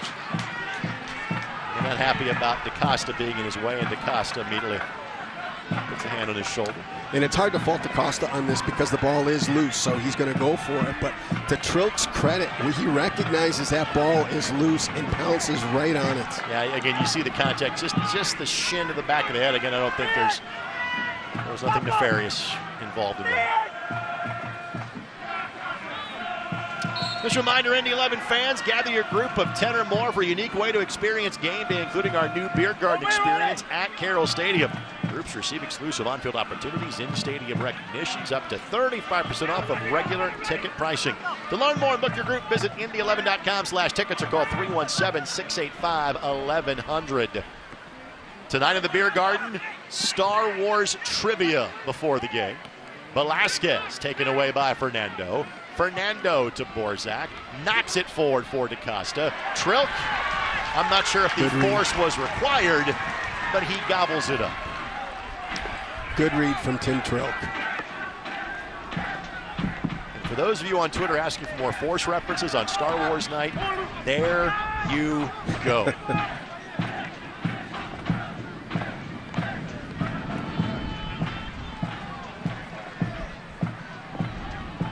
Here's Chapman Page, 65th minute.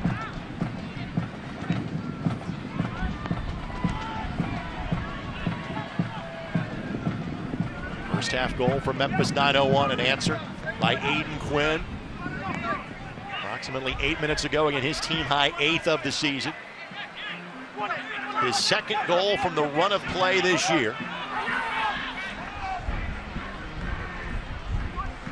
Yes, a point against a team that is rated higher than you in the standings. Good. 2 more points better, and I'm feeling just a handful of raindrops for the first time tonight. Again, the clouds look significantly better than they have looked at times this evening. King, Asante. Asante, Guenzati. Quinn, a death touch to Velasquez. Now Dambrot joins the mix, plays it across, and it goes all the way through. After King gives chase, he'll get there in time. Knight, Pickering, Laurent Kisiadou. Two dangerous players, both about to enter the fray for Memphis 901. Kisiadou has always played well against the Indy 11. We're going to be seeing Pickering for the first time. He is a teenager who joined Memphis 901 after Indy played both matches against 901 a season ago. Great pace. He's got great, actually both of those guys have got great pace. Yeah. Kisiadou has always been a guy that's been a thorn on the Indy 11 side.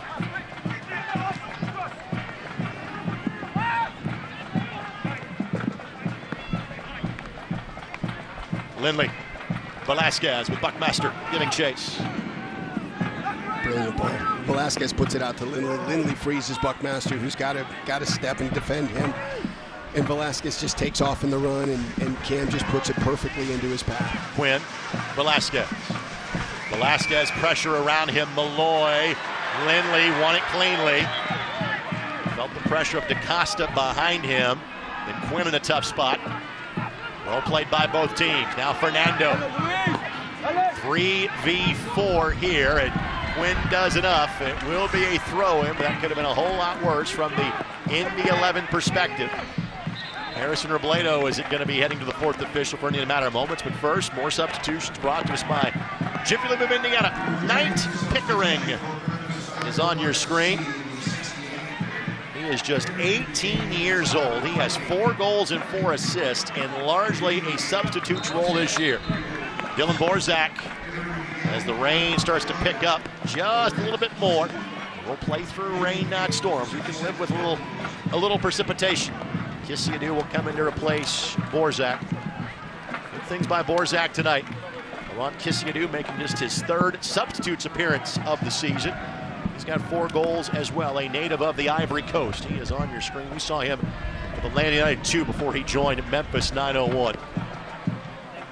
But he is as fast as any player we see play against the Indy 11 on a year-in, year-out basis. Fast, creative, he can finish, he can play make. 3rd year in Memphis, Laurent has 20 goals over that time.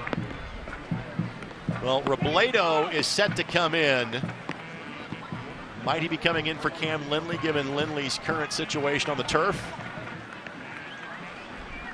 Looks like the answer is no. Well, let's not go that far yet, because Lindley is a little hitch in the giddy up as he's making his way to the sideline.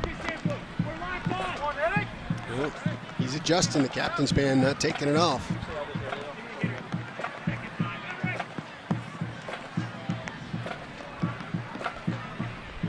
Lindley leads the team in countouts as the referee's hand is going down for 3 this year.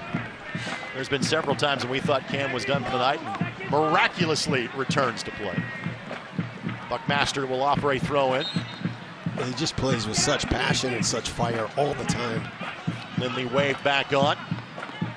And missing the match last Saturday, the yellow card accumulation, his first missed match and non-start of the season. Now only Aidan Quinn has started all 22 matches for the Indy 11. Quinn has played every minute but 30, the all-time minutes played leader. USL Championship history. That should be an 11 throw-in, and it is. Tonight's match brought to us by Select, the official match ball supplier of the USL Championship and many elite leagues throughout Europe. Visit us.select-sport.com. The latest Select product specials and more. Select, the player's choice. I don't have the card. I don't have the card.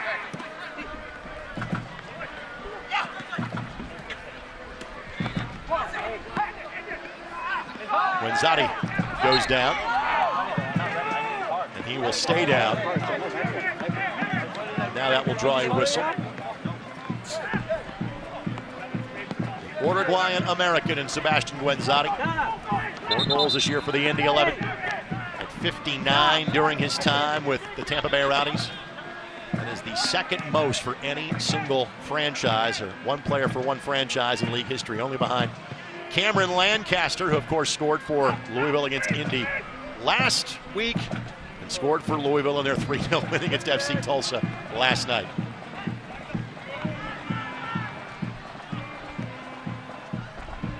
A few more drops of rain. We have hit official match status. If it gets to that point, we are past the 70th minute now. Wenzati. Velasquez just asserted to cut back in. He and Wenzati on the same page.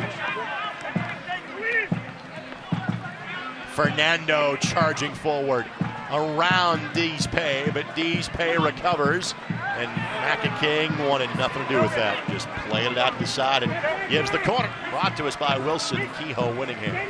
Yeah, good build-up. Malloy plays Fernando perfectly into space, and then Macca feels the pressure of Casado coming on him on the backside and opts to put it out for a corner. Should Deespay have simply played that ball to the side instead of playing that back across the 6? You've got a couple different options, and with the pressure he's got on his back, you know, you can easily knock it out to the side here and take a throw in instead of a corner kick. This is where Memphis's previous goal came from, was from the corner flag. Malloy wearing that captain's armband, barking our orders. That's a team captain who's a 4th-year pro, by the way. Deespay does what Adrian does most times. Talked about Kisiadou's speed. There you go. He was behind Velasquez and beat him to the ball. That's not a Velasquez problem. That's a Kisiadou strong point. Here's Pickering. You love how high Deespay got up for that ball. And, you know, sometimes when a guy makes a mistake that costs the corner kick or something like that, they're more motivated to fix it themselves. Absolutely. He got up for that ball. Dambrot and King combined to close down the Memphis attack.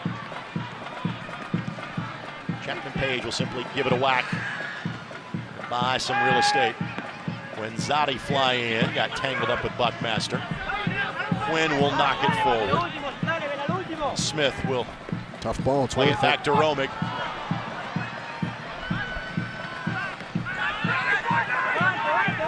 Trilk off his line. So Deespay goes the opposite direction.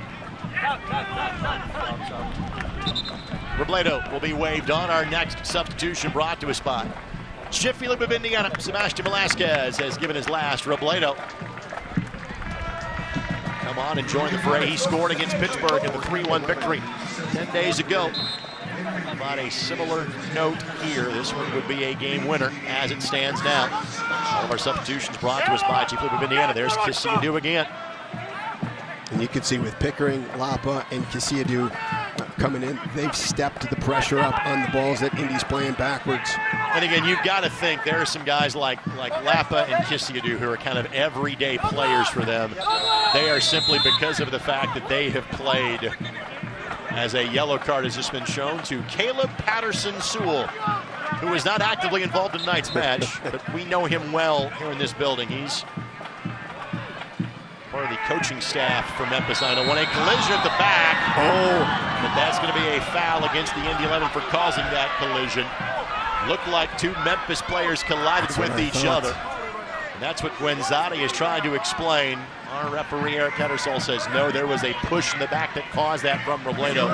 Let's see if he's right. So Buckmaster went down, and yep. A little bit of again, some contact there, yes, as tonight's match has been called. Not that much, to be frank about it. And the reason you hear the delayed reaction from Brickyard Battalion is that the same feed you are watching at home is being showed to the very lovely video board here at the east end of the mic, and that's where 7,000 or 8,000 volunteer officials then made their judgment on the play. But to finish the thought on guys like Lapa and Kissy, again, this is their third road match in 8 days. You figure there are some guys that normally be playing all 90 are going to try to limit it to about 30 minutes or so this evening.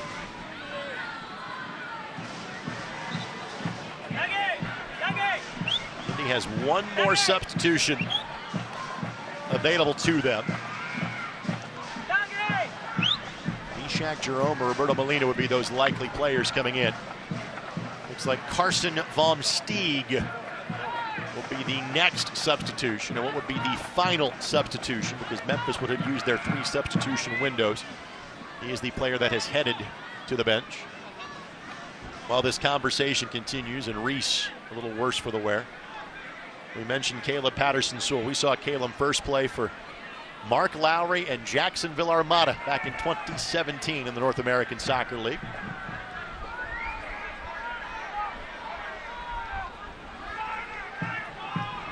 Tonight's match presented by our friends at McGowan Insurance. They're a proud partner of the Indy 11.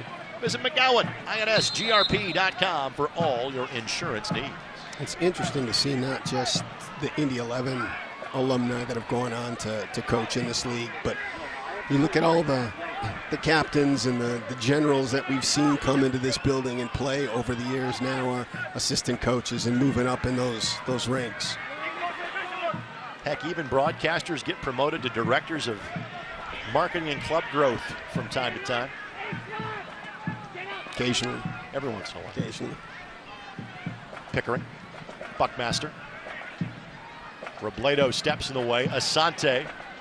And again, credit Asante because he's been playing in more 30 and 40-minute shifts as of late. He goes down in the heat. Draws the foul on Pickering.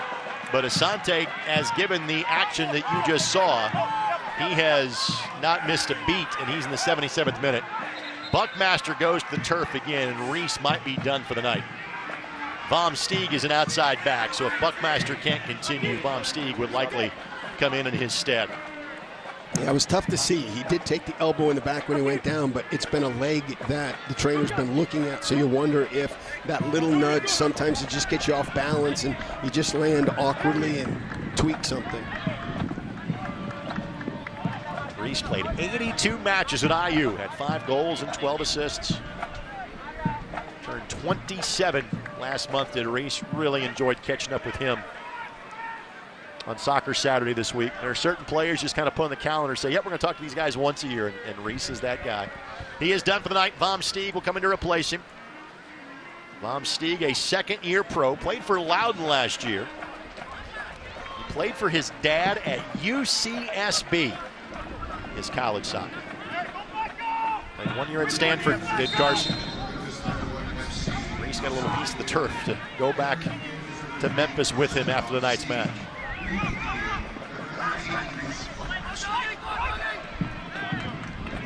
Good ball to keep it in play. Lapa gives chase. Dees Pay will hustle back. Now Robledo. Lindley. Vom Steeg, a proper read for the first touch of the game.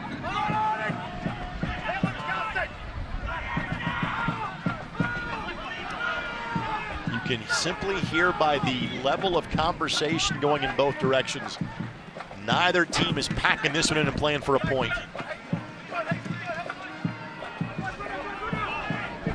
Pickering trying to work his way around Chapman Page. Callum having nothing of it.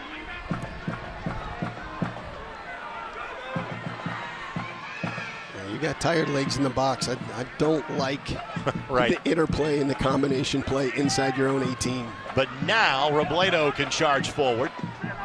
Dambrot joins the attack. Asante wants it right. Nobody stopping Martinez. He's going to keep on going.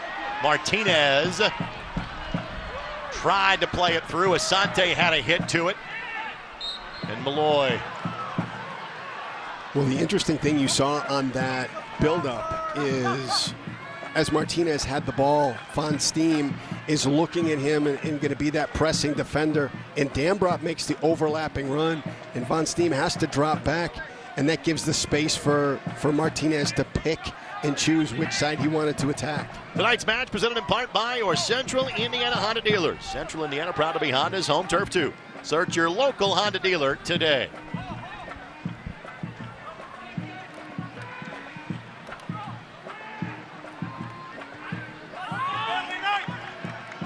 Throw in coming here.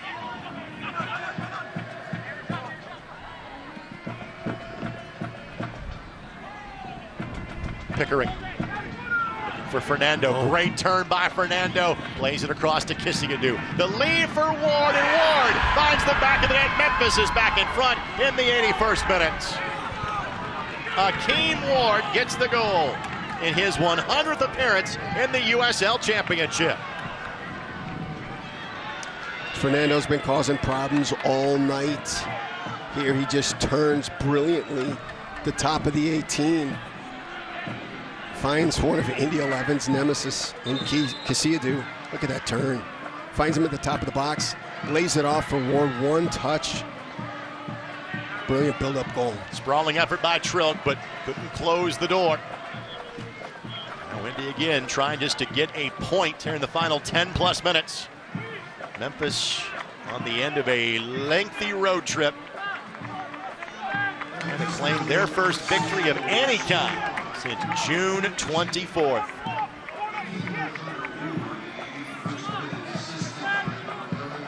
Let's see, Malloy is giving instructions to the back line. Stay compact, don't open up. Really Pickering, the only player applying pressure up top now for Memphis, as they'll put 9 behind the ball. Guenzati couldn't break free.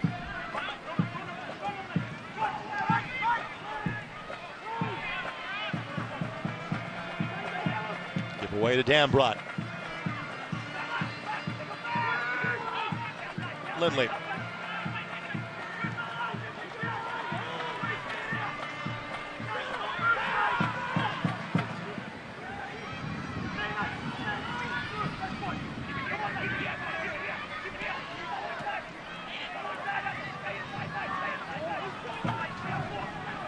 So you see how compact Memphis is. They're just not allowing the penetrating ball.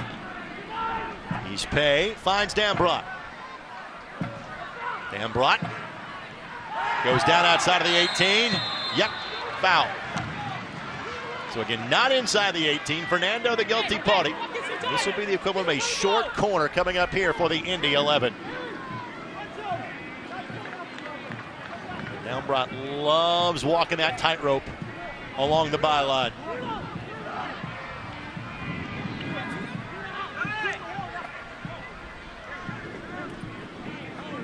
What's your options from this angle here, Brad? Well, you take a look at what, how Memphis is going to line up. Where do they give you the space? Is it a ball that you only have the option to put it in the air? Is there a little window you can drive it on the ground and see if a player can beat their mark to the ball?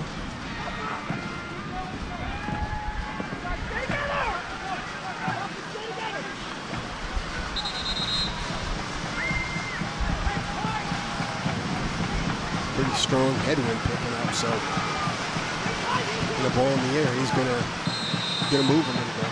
Lindley gets it back from Quinn. Martinez do nothing with it. I would say this, even though we've had a couple of goals here and several substitutions, I don't think you're looking at an extended amount of stoppage time as we get closer to the 90th minute. Towards the sands of the hourglass are flying a bit quicker now here for the Indy 11. Tonight's match was in part by Community Health Network. Exceptional care, simply delivered. Indy about to go into point preservation mode. Need to find a way to get one. Indy 6 wins, 8 losses, 7 draws coming in. Memphis 8 wins, 6 draws, 7 losses. Kissiadu looking for Pickering. Pickering goes down. Tim Trilk dives on it. Coach Glass hollering from the Memphis bench, but to no avail. Molina has headed back to the Indy 11 bench. Looks like he'll be the 5th and final substitution of the night for Mark Lowry's side, trying to inject a little bit more speed, some fresh legs in late, which has kind of become his role over the course of the last few matches. If this one does not go the way the Indy 11 had hoped, they don't have much time to think about it. They're back in action against Birmingham, coming up on Wednesday night. Ball couldn't find Dambrot from Robledo. Robledo digs in and digs in a bit too much. Lapa goes down and draws the whistle.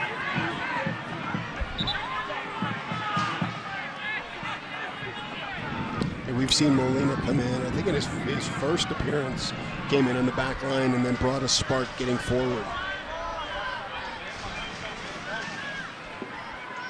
Fans are reminded to watch Wish TV, your local news source. Find them online at wishtv.com. Of course, here on My Indy TV, you will see the Wish TV news coming up at 10.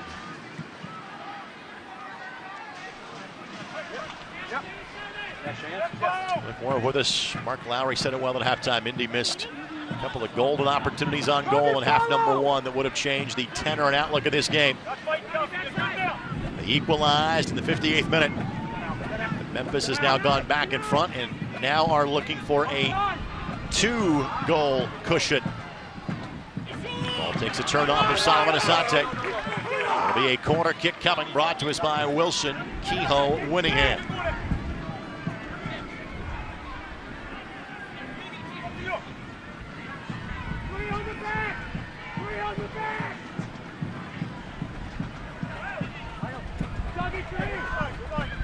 Malloy will take his time in getting to this one, and understandably so. That's a must-win ball for Indy.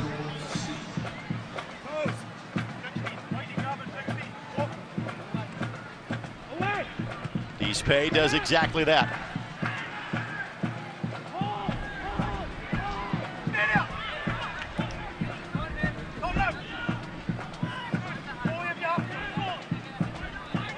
Kelly will play it all the way back to Drew Romig. He has to chase this. Guenzati does exactly that. Martinez had tried to deflect that towards Robledo, but couldn't make the connecting pass. Good read by Dambrot. Exquisite touch to find Guenzati, but guess who? There's Malloy. Tracking everybody and everywhere in the field, and then Dambrot called for the foul. It's incredible. That ball is coming in. Indy's won the ball and looking to get out in transition, and Malloy is a chapter ahead.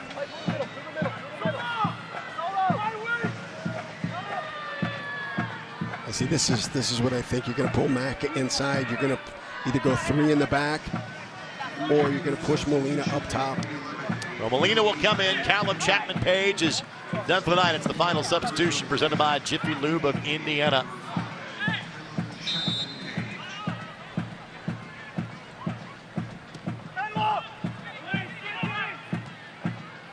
Memphis looking for a first win since June 24th.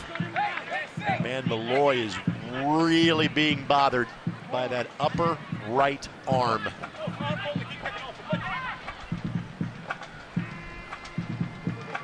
Pickering works around Dambrot. Molina provides his assistance. Kelly goes down inside the 18, not enough there.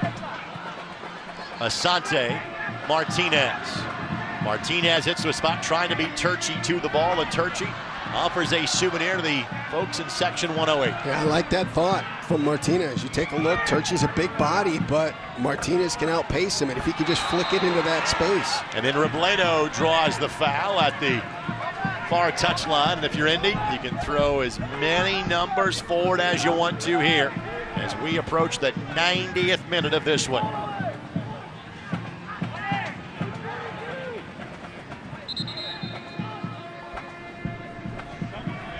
You look at all the adversity that the 11 have had to deal with all year, and you know, at some point there's balance, and you got to figure late in the match something's going to happen that goes your way. Quick restart, good blast by Robledo, saved by Roaming, and the rebound could not fall to the boot of an Indy 11 player.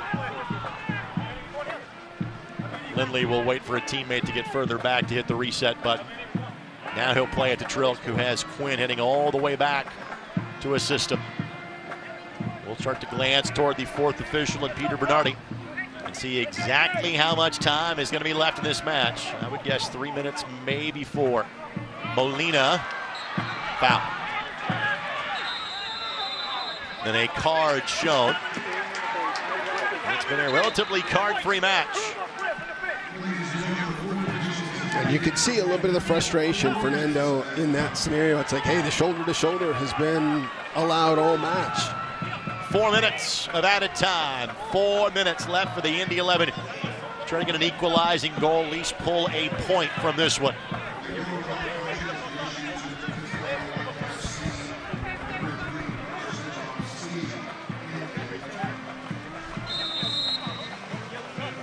Left side, Molina. Molina fresh legs on the attack. Molina tries to play it through Fernando, couldn't do it. Now Quinn right back to Molina. Molina sends it in. Martinez a touch that somewhat fails him. There's Malloy yet again.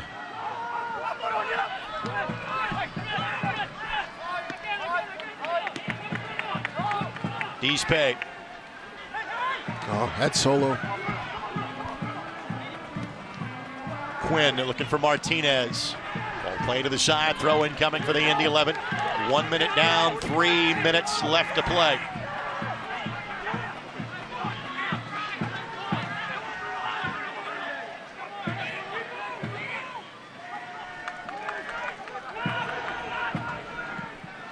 Lindley.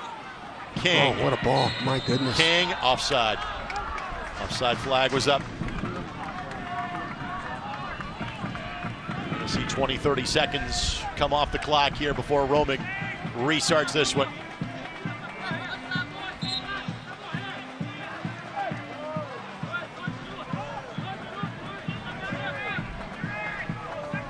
For Memphis, this would be their first road victory since winning 3-1 at Lou City on June 10th.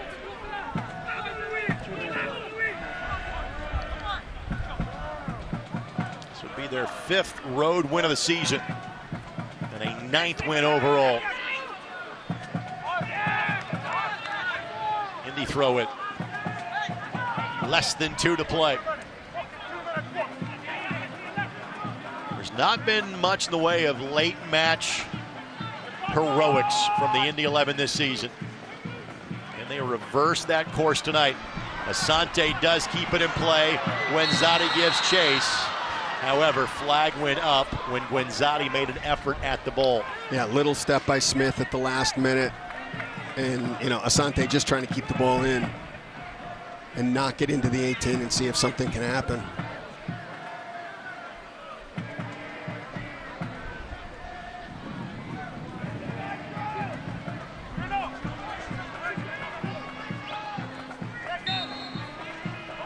Tonight where the Indy 11 had the advantage in terms of playing at home, had the advantage in terms of much more rest. Memphis having played on Wednesday in Loudon to a 0-0 draw. But credit Memphis, wasn't a lot of chances, but they converted the ones they had, and now a late foul against the Indy 11 will make this an even more difficult proposition. And that's where it comes down to execution. We talked about it in the first half. There are times when you can dominate and you just have it opportunity after opportunity after opportunity, and if one doesn't fall in the back of the net, the game just has this way of swinging.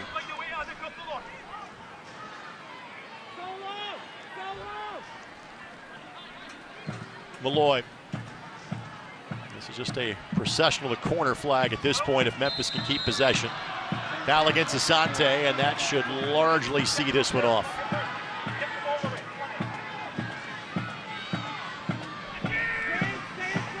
Home struggles continue to be baffling for the Indy 11.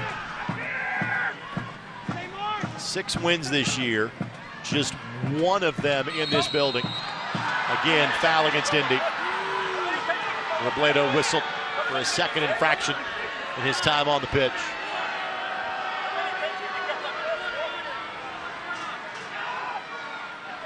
Perhaps it is good news for the Indy 11 that home matches are starting to dwindle for the remainder of the season.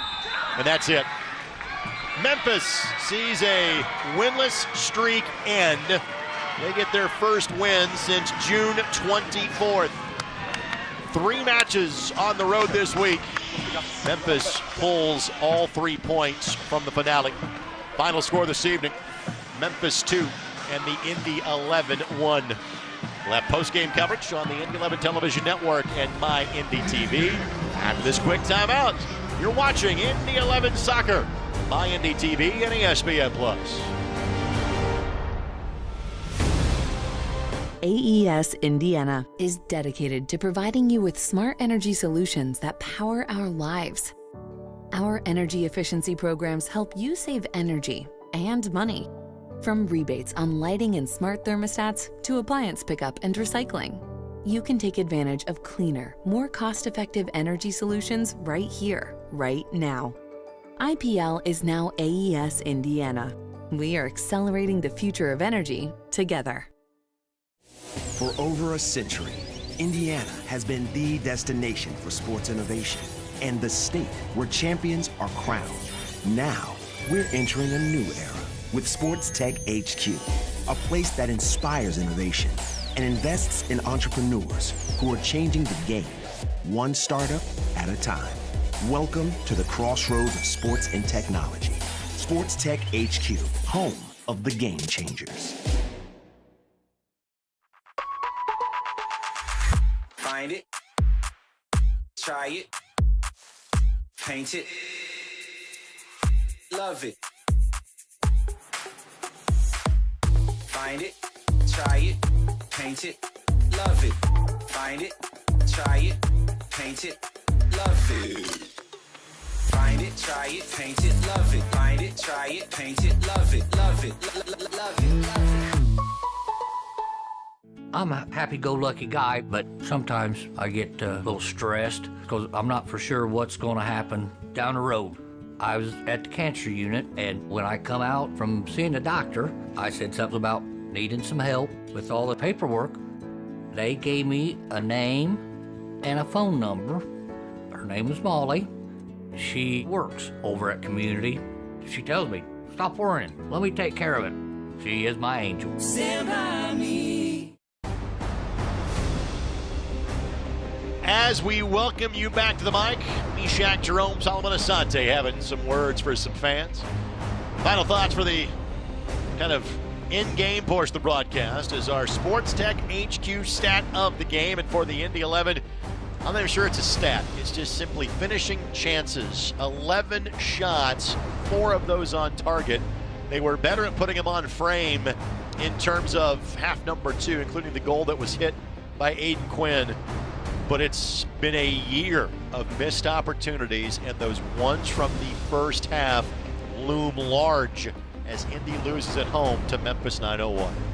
You asked at halftime how you address that in the locker room, and it's difficult because it's accumulation of the frustration that players feel, that the staff feels, that everything's going right, but that final moment, and you're working on it in training as well. And at what point do you talk about it and work on it so much that it just starts to take over mentally? And maybe it's better for this week that there's maybe even less training because it's just go play. You turn around, you give the guys probably a day off tomorrow. You've got a day or two to kind of get ready, for Wednesday. Then it is a much quicker turnaround because you have to fly to Miami and play on Saturday. And again, Miami is the team that maybe is in best position to catch the Indy 11 for the 8th and final playoff spot. Those two teams will play each other 7 days from now. Tonight it was yet again not Indy's night at home. Memphis 901 to Indy 11-1. Stay tuned. Post-game coverage continues on My Indy TV.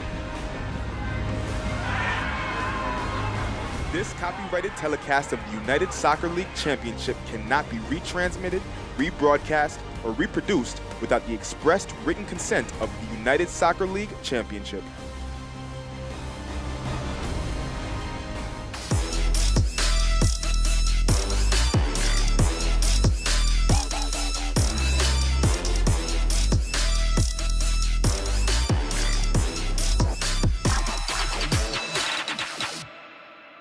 Meet Chip.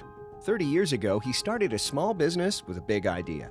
Today, there's a new building, a new fleet of equipment, and a new era of leadership. But we know Chip, and at Indiana Members Credit Union, we know he plans to keep growing, building business with the next generation. IMCU is here to help with secure and simple account management tools and commercial financing to grow business. Today, it's all about Chip. Tomorrow, it's all about you. Because at IMCU, it's you that matters.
When your cat's a meme and your dog is too. And it's hard to know what's fake or true. Just raise a glass with a friend or two. You tell them more, tell them more, tell them more, do. It's a crazy world, so what do you do? Tell them more, tell them more, tell them more, do. Well, the good news is we got this game in uninterrupted, which certainly did not look to be a certainty because of the forecast for storms that ended up going north of Indianapolis, at least until 9 o'clock. The bad news is the Indy 11 got the same amount of points out of this match as if they would if it wasn't played this evening. Memphis 901-2, Indy 11-1. The home struggles of the Indy 11 continue. Post-game coverage continues now on My Indy TV and the Indy 11 television network. And frankly, Brad, you can kind of hear the exasperation in your voice in the last segment, and I feel the same way. I think this was more indicative in half number one than it was in half number two, where you have said a variation of this all year. Everything but. And again, to differentiate the first half, I thought the chances created were much better than most matches this year. It's just a matter of finishing.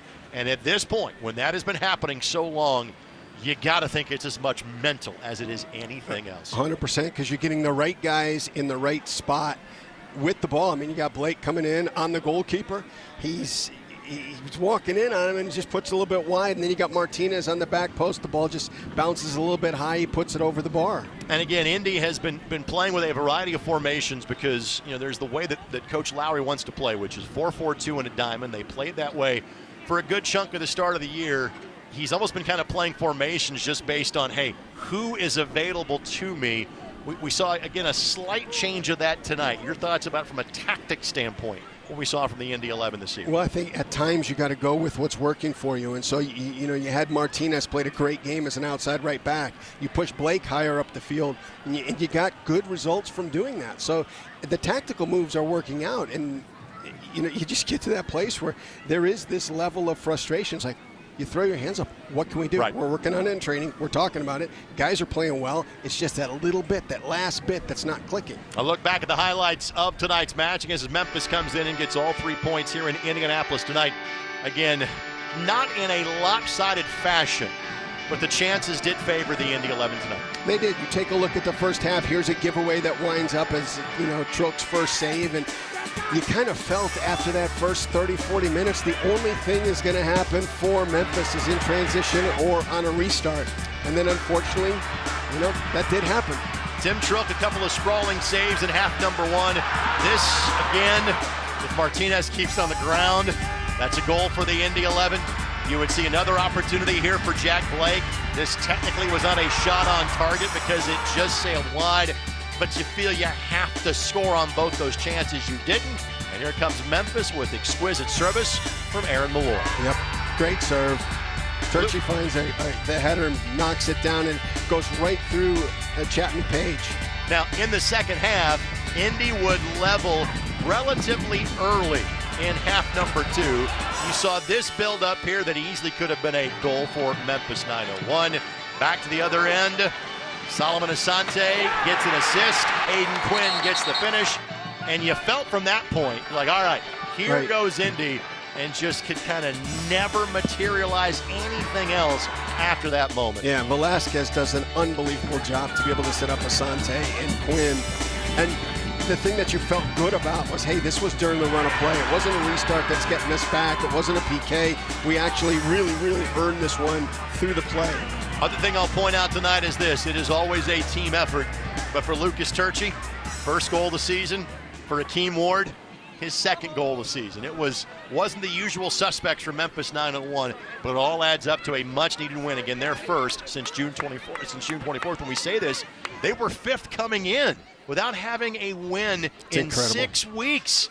And they'll obviously potentially better that place in the table after tonight's result. Yeah, you take a look. Fernando was fantastic tonight. DaCosta was fantastic tonight. We talk about Casiadu and what he does in this building. He winds up, in 20, 25 minutes impacting this game with the game winner. It will not take long for these two teams to see each other. In fact, Memphis will play just one other opponent before seeing Indy again on August the 23rd. More post-game coverage comes your way next on My Indy TV and the Indy 11 television network.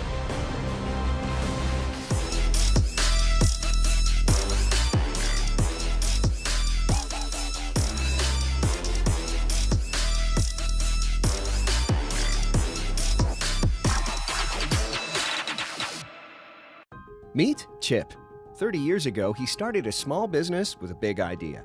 Today, there's a new building, a new fleet of equipment, and a new era of leadership. But we know Chip, and at Indiana Members Credit Union, we know he plans to keep growing, building business with the next generation. IMCU is here to help with secure and simple account management tools and commercial financing to grow business. Today, it's all about Chip. Tomorrow, it's all about you. Because at IMCU, it's you that matters.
When your cat's a meme and your dog is too. And it's hard to know what's fake or true. Just raise a glass with a friend or two.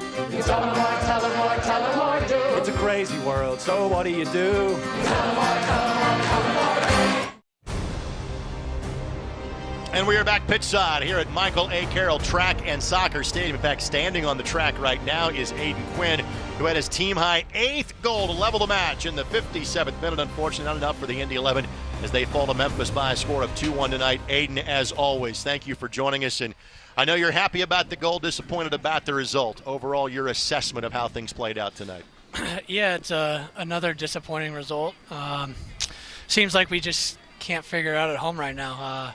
I think we're playing all right. The performance is all right, but we're giving away some cheap goals. A set piece, which we like to pride ourselves on, and that's, 2 in a row, I think, one against Louisville now, and then this one. And then second half, they didn't have too much. They had a little flurry in the beginning, and then off a corner, and then then they scored that chance to put them ahead, and so that's frustrating. But I think we need to do a little more in front of goal as well.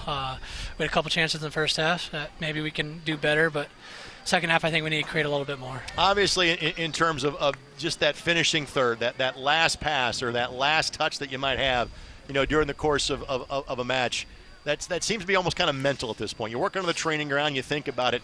How do you kind of get over that hump at this point, Aidan? Yeah, I mean, we're working hard in training. We're trying, obviously. So it's just trying to get over that last hurdle. We got to keep creating chances, got to keep pushing numbers forward. Got to keep going with the turf. The turf has some weird bounces, so we got to try to turn that into positives for us. And other teams aren't playing here every week, so maybe we can get a lucky little bounce here, and we know the turf might cause that little problem and maybe use that to our advantage rather than an excuse. Yeah, I thought early in the match, you guys, the quick combination play up around the top of the box and in the attacking third was something that was amazing, created those opportunities. Is that something you guys have specifically worked on or just felt like it was in the flow tonight? Oh, yeah, we've been working at it. We have very technical, skillful players up in those positions, and their strengths are combining quick little touches, little dribbles, more so than running in behind. So that's where we're strong. So if we can keep building on that and turn those maybe half chances into better chances and get goals, then obviously we'll be in a better spot. But I think if we don't finish, then it's obviously tough because it seems like the other team are scoring their one or two chances. Right. You talk about well, we look at the tactics, the flexibility that you guys have had to have, some by necessity with players going down with injuries and cards, and guys are playing out of position. You guys are switching up the tactics. How difficult is that for you guys as players to make those adjustments, not just pre-game, but in-game sometimes? Yeah, it's. I think we've been doing well with it. I think, obviously earlier in the year, some was necessity with injuries, suspensions, all that. But I think we have experienced players that can play multiple positions that are just good soccer players. So whether they're playing in a different spot, they know just to receive, pass, move, the basics of the game. And so I think we've been doing well with that. Obviously, there's a lot of adjustment, but I think guys have stepped up. And, it just feels like that final hurdle, if we can figure that out, I think we're a dangerous team. And I think we've seen that on the road a couple of times where we gotten a few goals and we look like a very good team. But it just seems like at home we can't get 2 or 3 goals. Fun thing before we let you go, understandably you bring a bottle of water over here with you to hydrate after 90-plus minutes. You also have a brick in your hand. And for those that don't know, every goal scored by an Indy 11 player, they get a brick from the Brickyard Battalion. Just your thoughts on the uniqueness of that gift here in Indy, and you may have enough bricks in the year to build a wall. What are you doing with those bricks at this point, Aidan? I think it's an awesome tradition. No club I've been at has anything like that, so I think that's awesome that I get to experience that. Right now they're in front of my front door, so I'm trying to figure out what to do with them. I got to keep scoring so I can try to build something. That'd be cool. But no, I think it's an awesome tradition. Gets us closer with the fans, that little connection. So I think, I really like it. Frankly, we hope you were here long enough to build a house with all of those bricks. Aidan, I know you're tired, buddy. Let's get off your feet. Thank you for the time. Congratulations on the goal. We'll see you Wednesday night. Thanks, guys. Aidan Quinn, again, always a pro to join us. And, again, he has been, without doubt, the bright spot of this season for the Indy 11. Both what he has done in terms of just on the field with 8 goals, but all the milestones he has passed in terms of being the second player in league history to get to 20,000 minutes. He is now the leader in terms of minutes played in the history of the league. He is chasing Paolo Del Piccolo for 6th in terms of matches played in league history. He's about 15 or 16 back of Jan Eckwer, still playing for the Tampa Bay Rowdies. I thought our buddies Mike Watts as well as Devin Kerr put it best on USL Access a couple of weeks ago. If you put together a Mount Rushmore of players in the history of this league, Aidan Quinn is on it. No questions asked, as in top 4 players in league history. It is wonderful to see in front of our own eyes each and every Saturday night. Yeah, and 8 bricks, and he likes that tradition, and certainly that is a great connection with our fans. But you think if he would have spent his whole career here, he probably would have had enough bricks to build a house. He'd have a masonry business at this point in time. Let's go to our match stats and see the numbers behind what happened tonight. Again, the numbers that matter most: Memphis 901-2, Indy 11-1. Again, possession in favor of the Indy 11, number of shots in favor of the Indy 11. Just couldn't convert in terms of the shots on target. Right, but a much better second half. You take a look, it was 7 shots, 1 on target in the first half. So you're looking at 4 shots, 3 on target in the second half, which is what you needed. Obviously, the corner is important because that's where Memphis got their first goal. Anything you really kind of deduce from that 6-1 number in favor of Memphis in the corner flag? Well, you look, and we had that one that Chapman Page headed out of bounds here. I think it was a restart that just the wind took and just kind of got him off balance a little bit. And then over here, too, you have the ball that Deespe plays across the box to Macca King, and he plays it out of bounds, just feeling that pressure. So there were a couple of corner kicks that you probably didn't need to give up. But credit to Memphis, they did a great job with them. Well, we'll be joined by Mark Lowry coming up in a matter of moments. He joins us. Either you see some of the members of Reese Buckmaster's family talking to Reese, and happy to see his victory tonight. Obviously, from our perspective, want to see the home team win, as obviously is the case from the head coach and Mark Lowry, who joins us now. Again, Mark, I know you saw a lot of things from your team that you liked, just not the final score. How do you kind of digest what went down this evening? Same story. Only one team deserved to win, and that team didn't win. Only one team deserved to win that game. And unfortunately, that team didn't win it. Should have been 2-0 up after 30 minutes, and that would have been game over because they're not scoring 3. They didn't create anything. Tim made 2 decent saves, but it's a corner and a throw-in where they get their goals from. Only one team deserved to win that game. I know that, again, you've been doing everything in training that you want to. You've been kind of trying to fix this however you can. What's kind of left in the bag of tricks, so to speak, just to kind of say, okay, guys, it's about getting over that hump. What can you do at this point? I don't think there's anything technically or tactically that you can do. It's probably more mentally. It's one of those things. You just have to... I mean, away from home is not a problem. Away from home is not a problem. It's just here. So there's, I think, probably 1,000 different opinions on why, or, you know, why it's like that here. Winning a game at home seems to be difficult for us, even though we seem to play well, have more shots, have more possession, have more everything that usually leads into results. That's all we can do. It's about kind of just getting over that hurdle at home. Away from home is not an issue. And it's not a tactical thing, because the tactics control the game. We control the game. It's not a technical thing because we're moving the ball. It's not a physical thing, because it's not like the other team's fitter than us and like we die after 60 minutes. It's just a mental thing, a mental barrier here. I think the guys have to figure out and get over it. I thought Velasquez was incredible tonight, and not just through the run of play, but dancing the end line and being able to set up the goal. Can you talk a little bit about what you've seen in him as he's kind of rounded into starting shape? Yeah, I mean, he's the one. He might be the only player we have that can do those things in those areas of the field. Solo's great wide crossing it. That's his ability. Douglas is probably the same, wide crossing. Velasquez is probably the only one we have right now. Harrison's getting better at it. He's a young player and he's figuring things out. Fella's the only one that we have that in and around the box is that creative spark to open something up. And you saw that tonight. He got to 65 minutes and he ran out of gas. He just ran out of gas. So Harrison's been doing well, so he deserves to get in. So it was just that's all that was. But yeah, Fella's great. I love Fella. Yeah, you talk about Martinez, too. We've seen him in the last little bit, dropping back to that outside right spot a little bit more, and then sneakily kind of getting forward. I like that. I think it creates some additional space and opportunities for him. Did that come about through when Blake had an injury, or did you just see something through training that said, hey, I'm gonna try this. I'm going to make this move? Yeah, I mean, he was forced to play there 2-3 weeks ago when we had no players. He was forced to play right back against Tampa. We had no other options, but he fits the profile. He's tall, he's long, he's got great speed, he can get up and down. He's physically a decent 1v1 defender. He's got some things to learn tactically about the position, but he physically 1v1 is fine. And it allows him to kind of get forward late and mark. Sometimes when you put him wide and he stays wide, it's easy for the opposition just to pick him up. But when you're making those kind of late runs from deep, the fullback doesn't see him, so he's able to get into areas where he can be free and crossing the ball. So, you know, that was the idea tonight. We wanted to dominate them and crush them in wide areas, and I think we did. You look in the first half, Eunice and Dougie getting forward, creating 2v1s with Solo and Valor. We've created so much stuff. And that's why we should have been 2-0 up after 30 minutes, and it was from those situations out wide. So that was the idea. Douglas has the characteristics to do it as well, and I think he could develop into a really good fullback. Your thoughts about what you saw from Tim Trilkin for the injured Yannick Irving? Yeah, he did fine. He did fine. He did great. I mean, none that was on Tim, I don't think. You know, he did well against Pittsburgh, got a game there, stepped in tonight and done well. We will be looking for another goalie because, you know, we just can't roll with one. So we will be looking at bringing a second one in.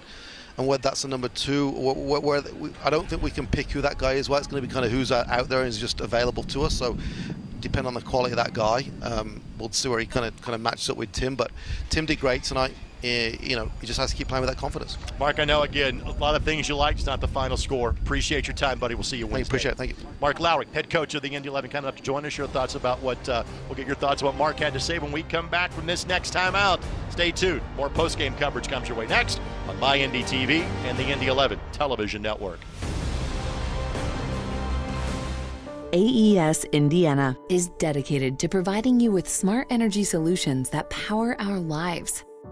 Our energy efficiency programs help you save energy and money. From rebates on lighting and smart thermostats to appliance pickup and recycling, you can take advantage of cleaner, more cost-effective energy solutions right here, right now. IPL is now AES Indiana. We are accelerating the future of energy together. It's very true that it takes a village to raise a child. And when it comes to my healthcare village at Community Health Network, it's all nestled right in my phone. Accessing healthcare is the ability to be connected with your provider and ask a question when you need it. I feel like when I'm meeting with a community nurse practitioner or doctor, they're tuned in to what is going on with me and the way that they can serve me best. Stand by me.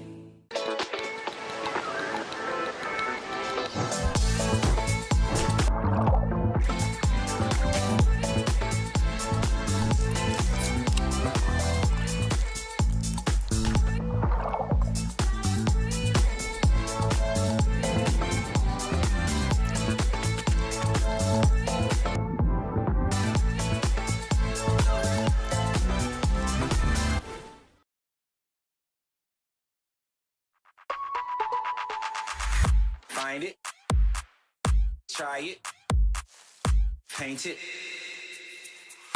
love it.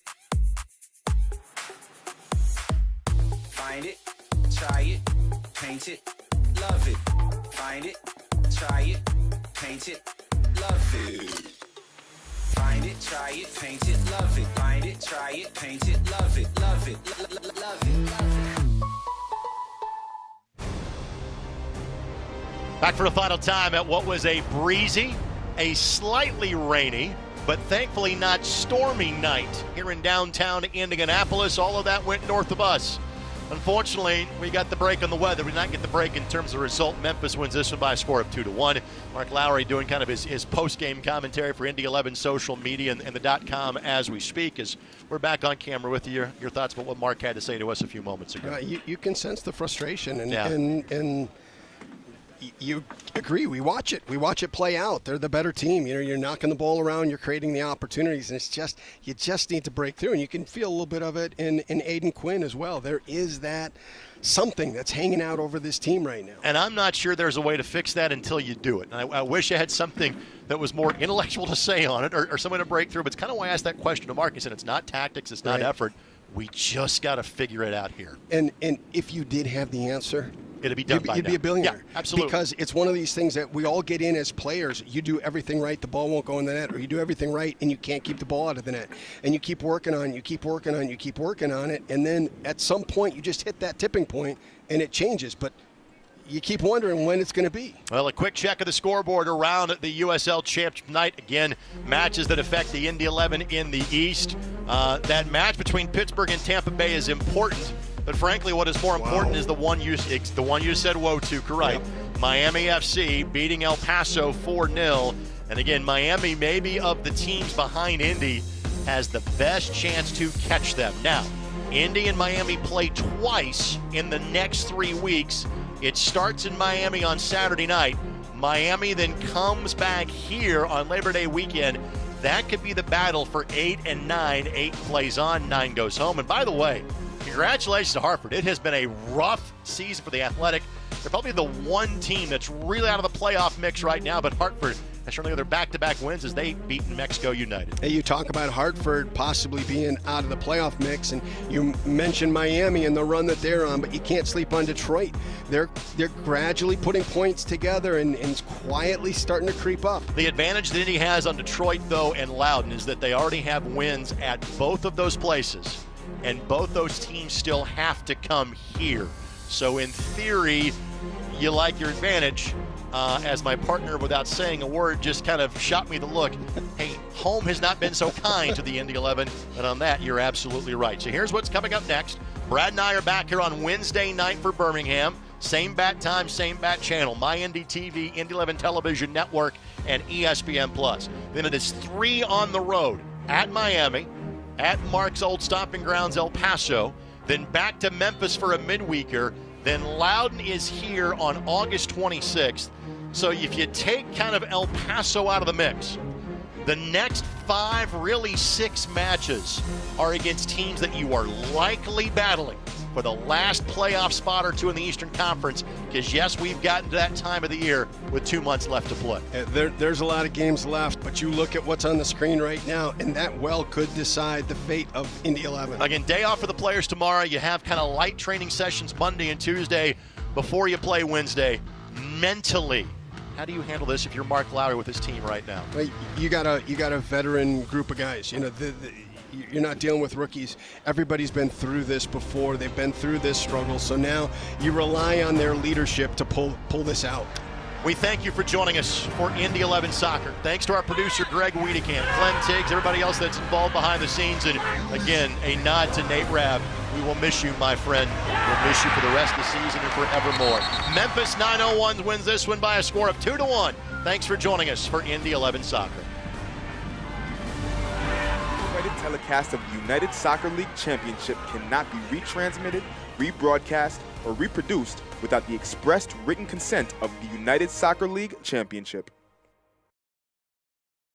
For over a century, Indiana has been the destination for sports innovation and the state where champions are crowned. Now, we're entering a new era with Sports Tech HQ, a place that inspires innovation and invests in entrepreneurs who are changing the game, one startup at a time.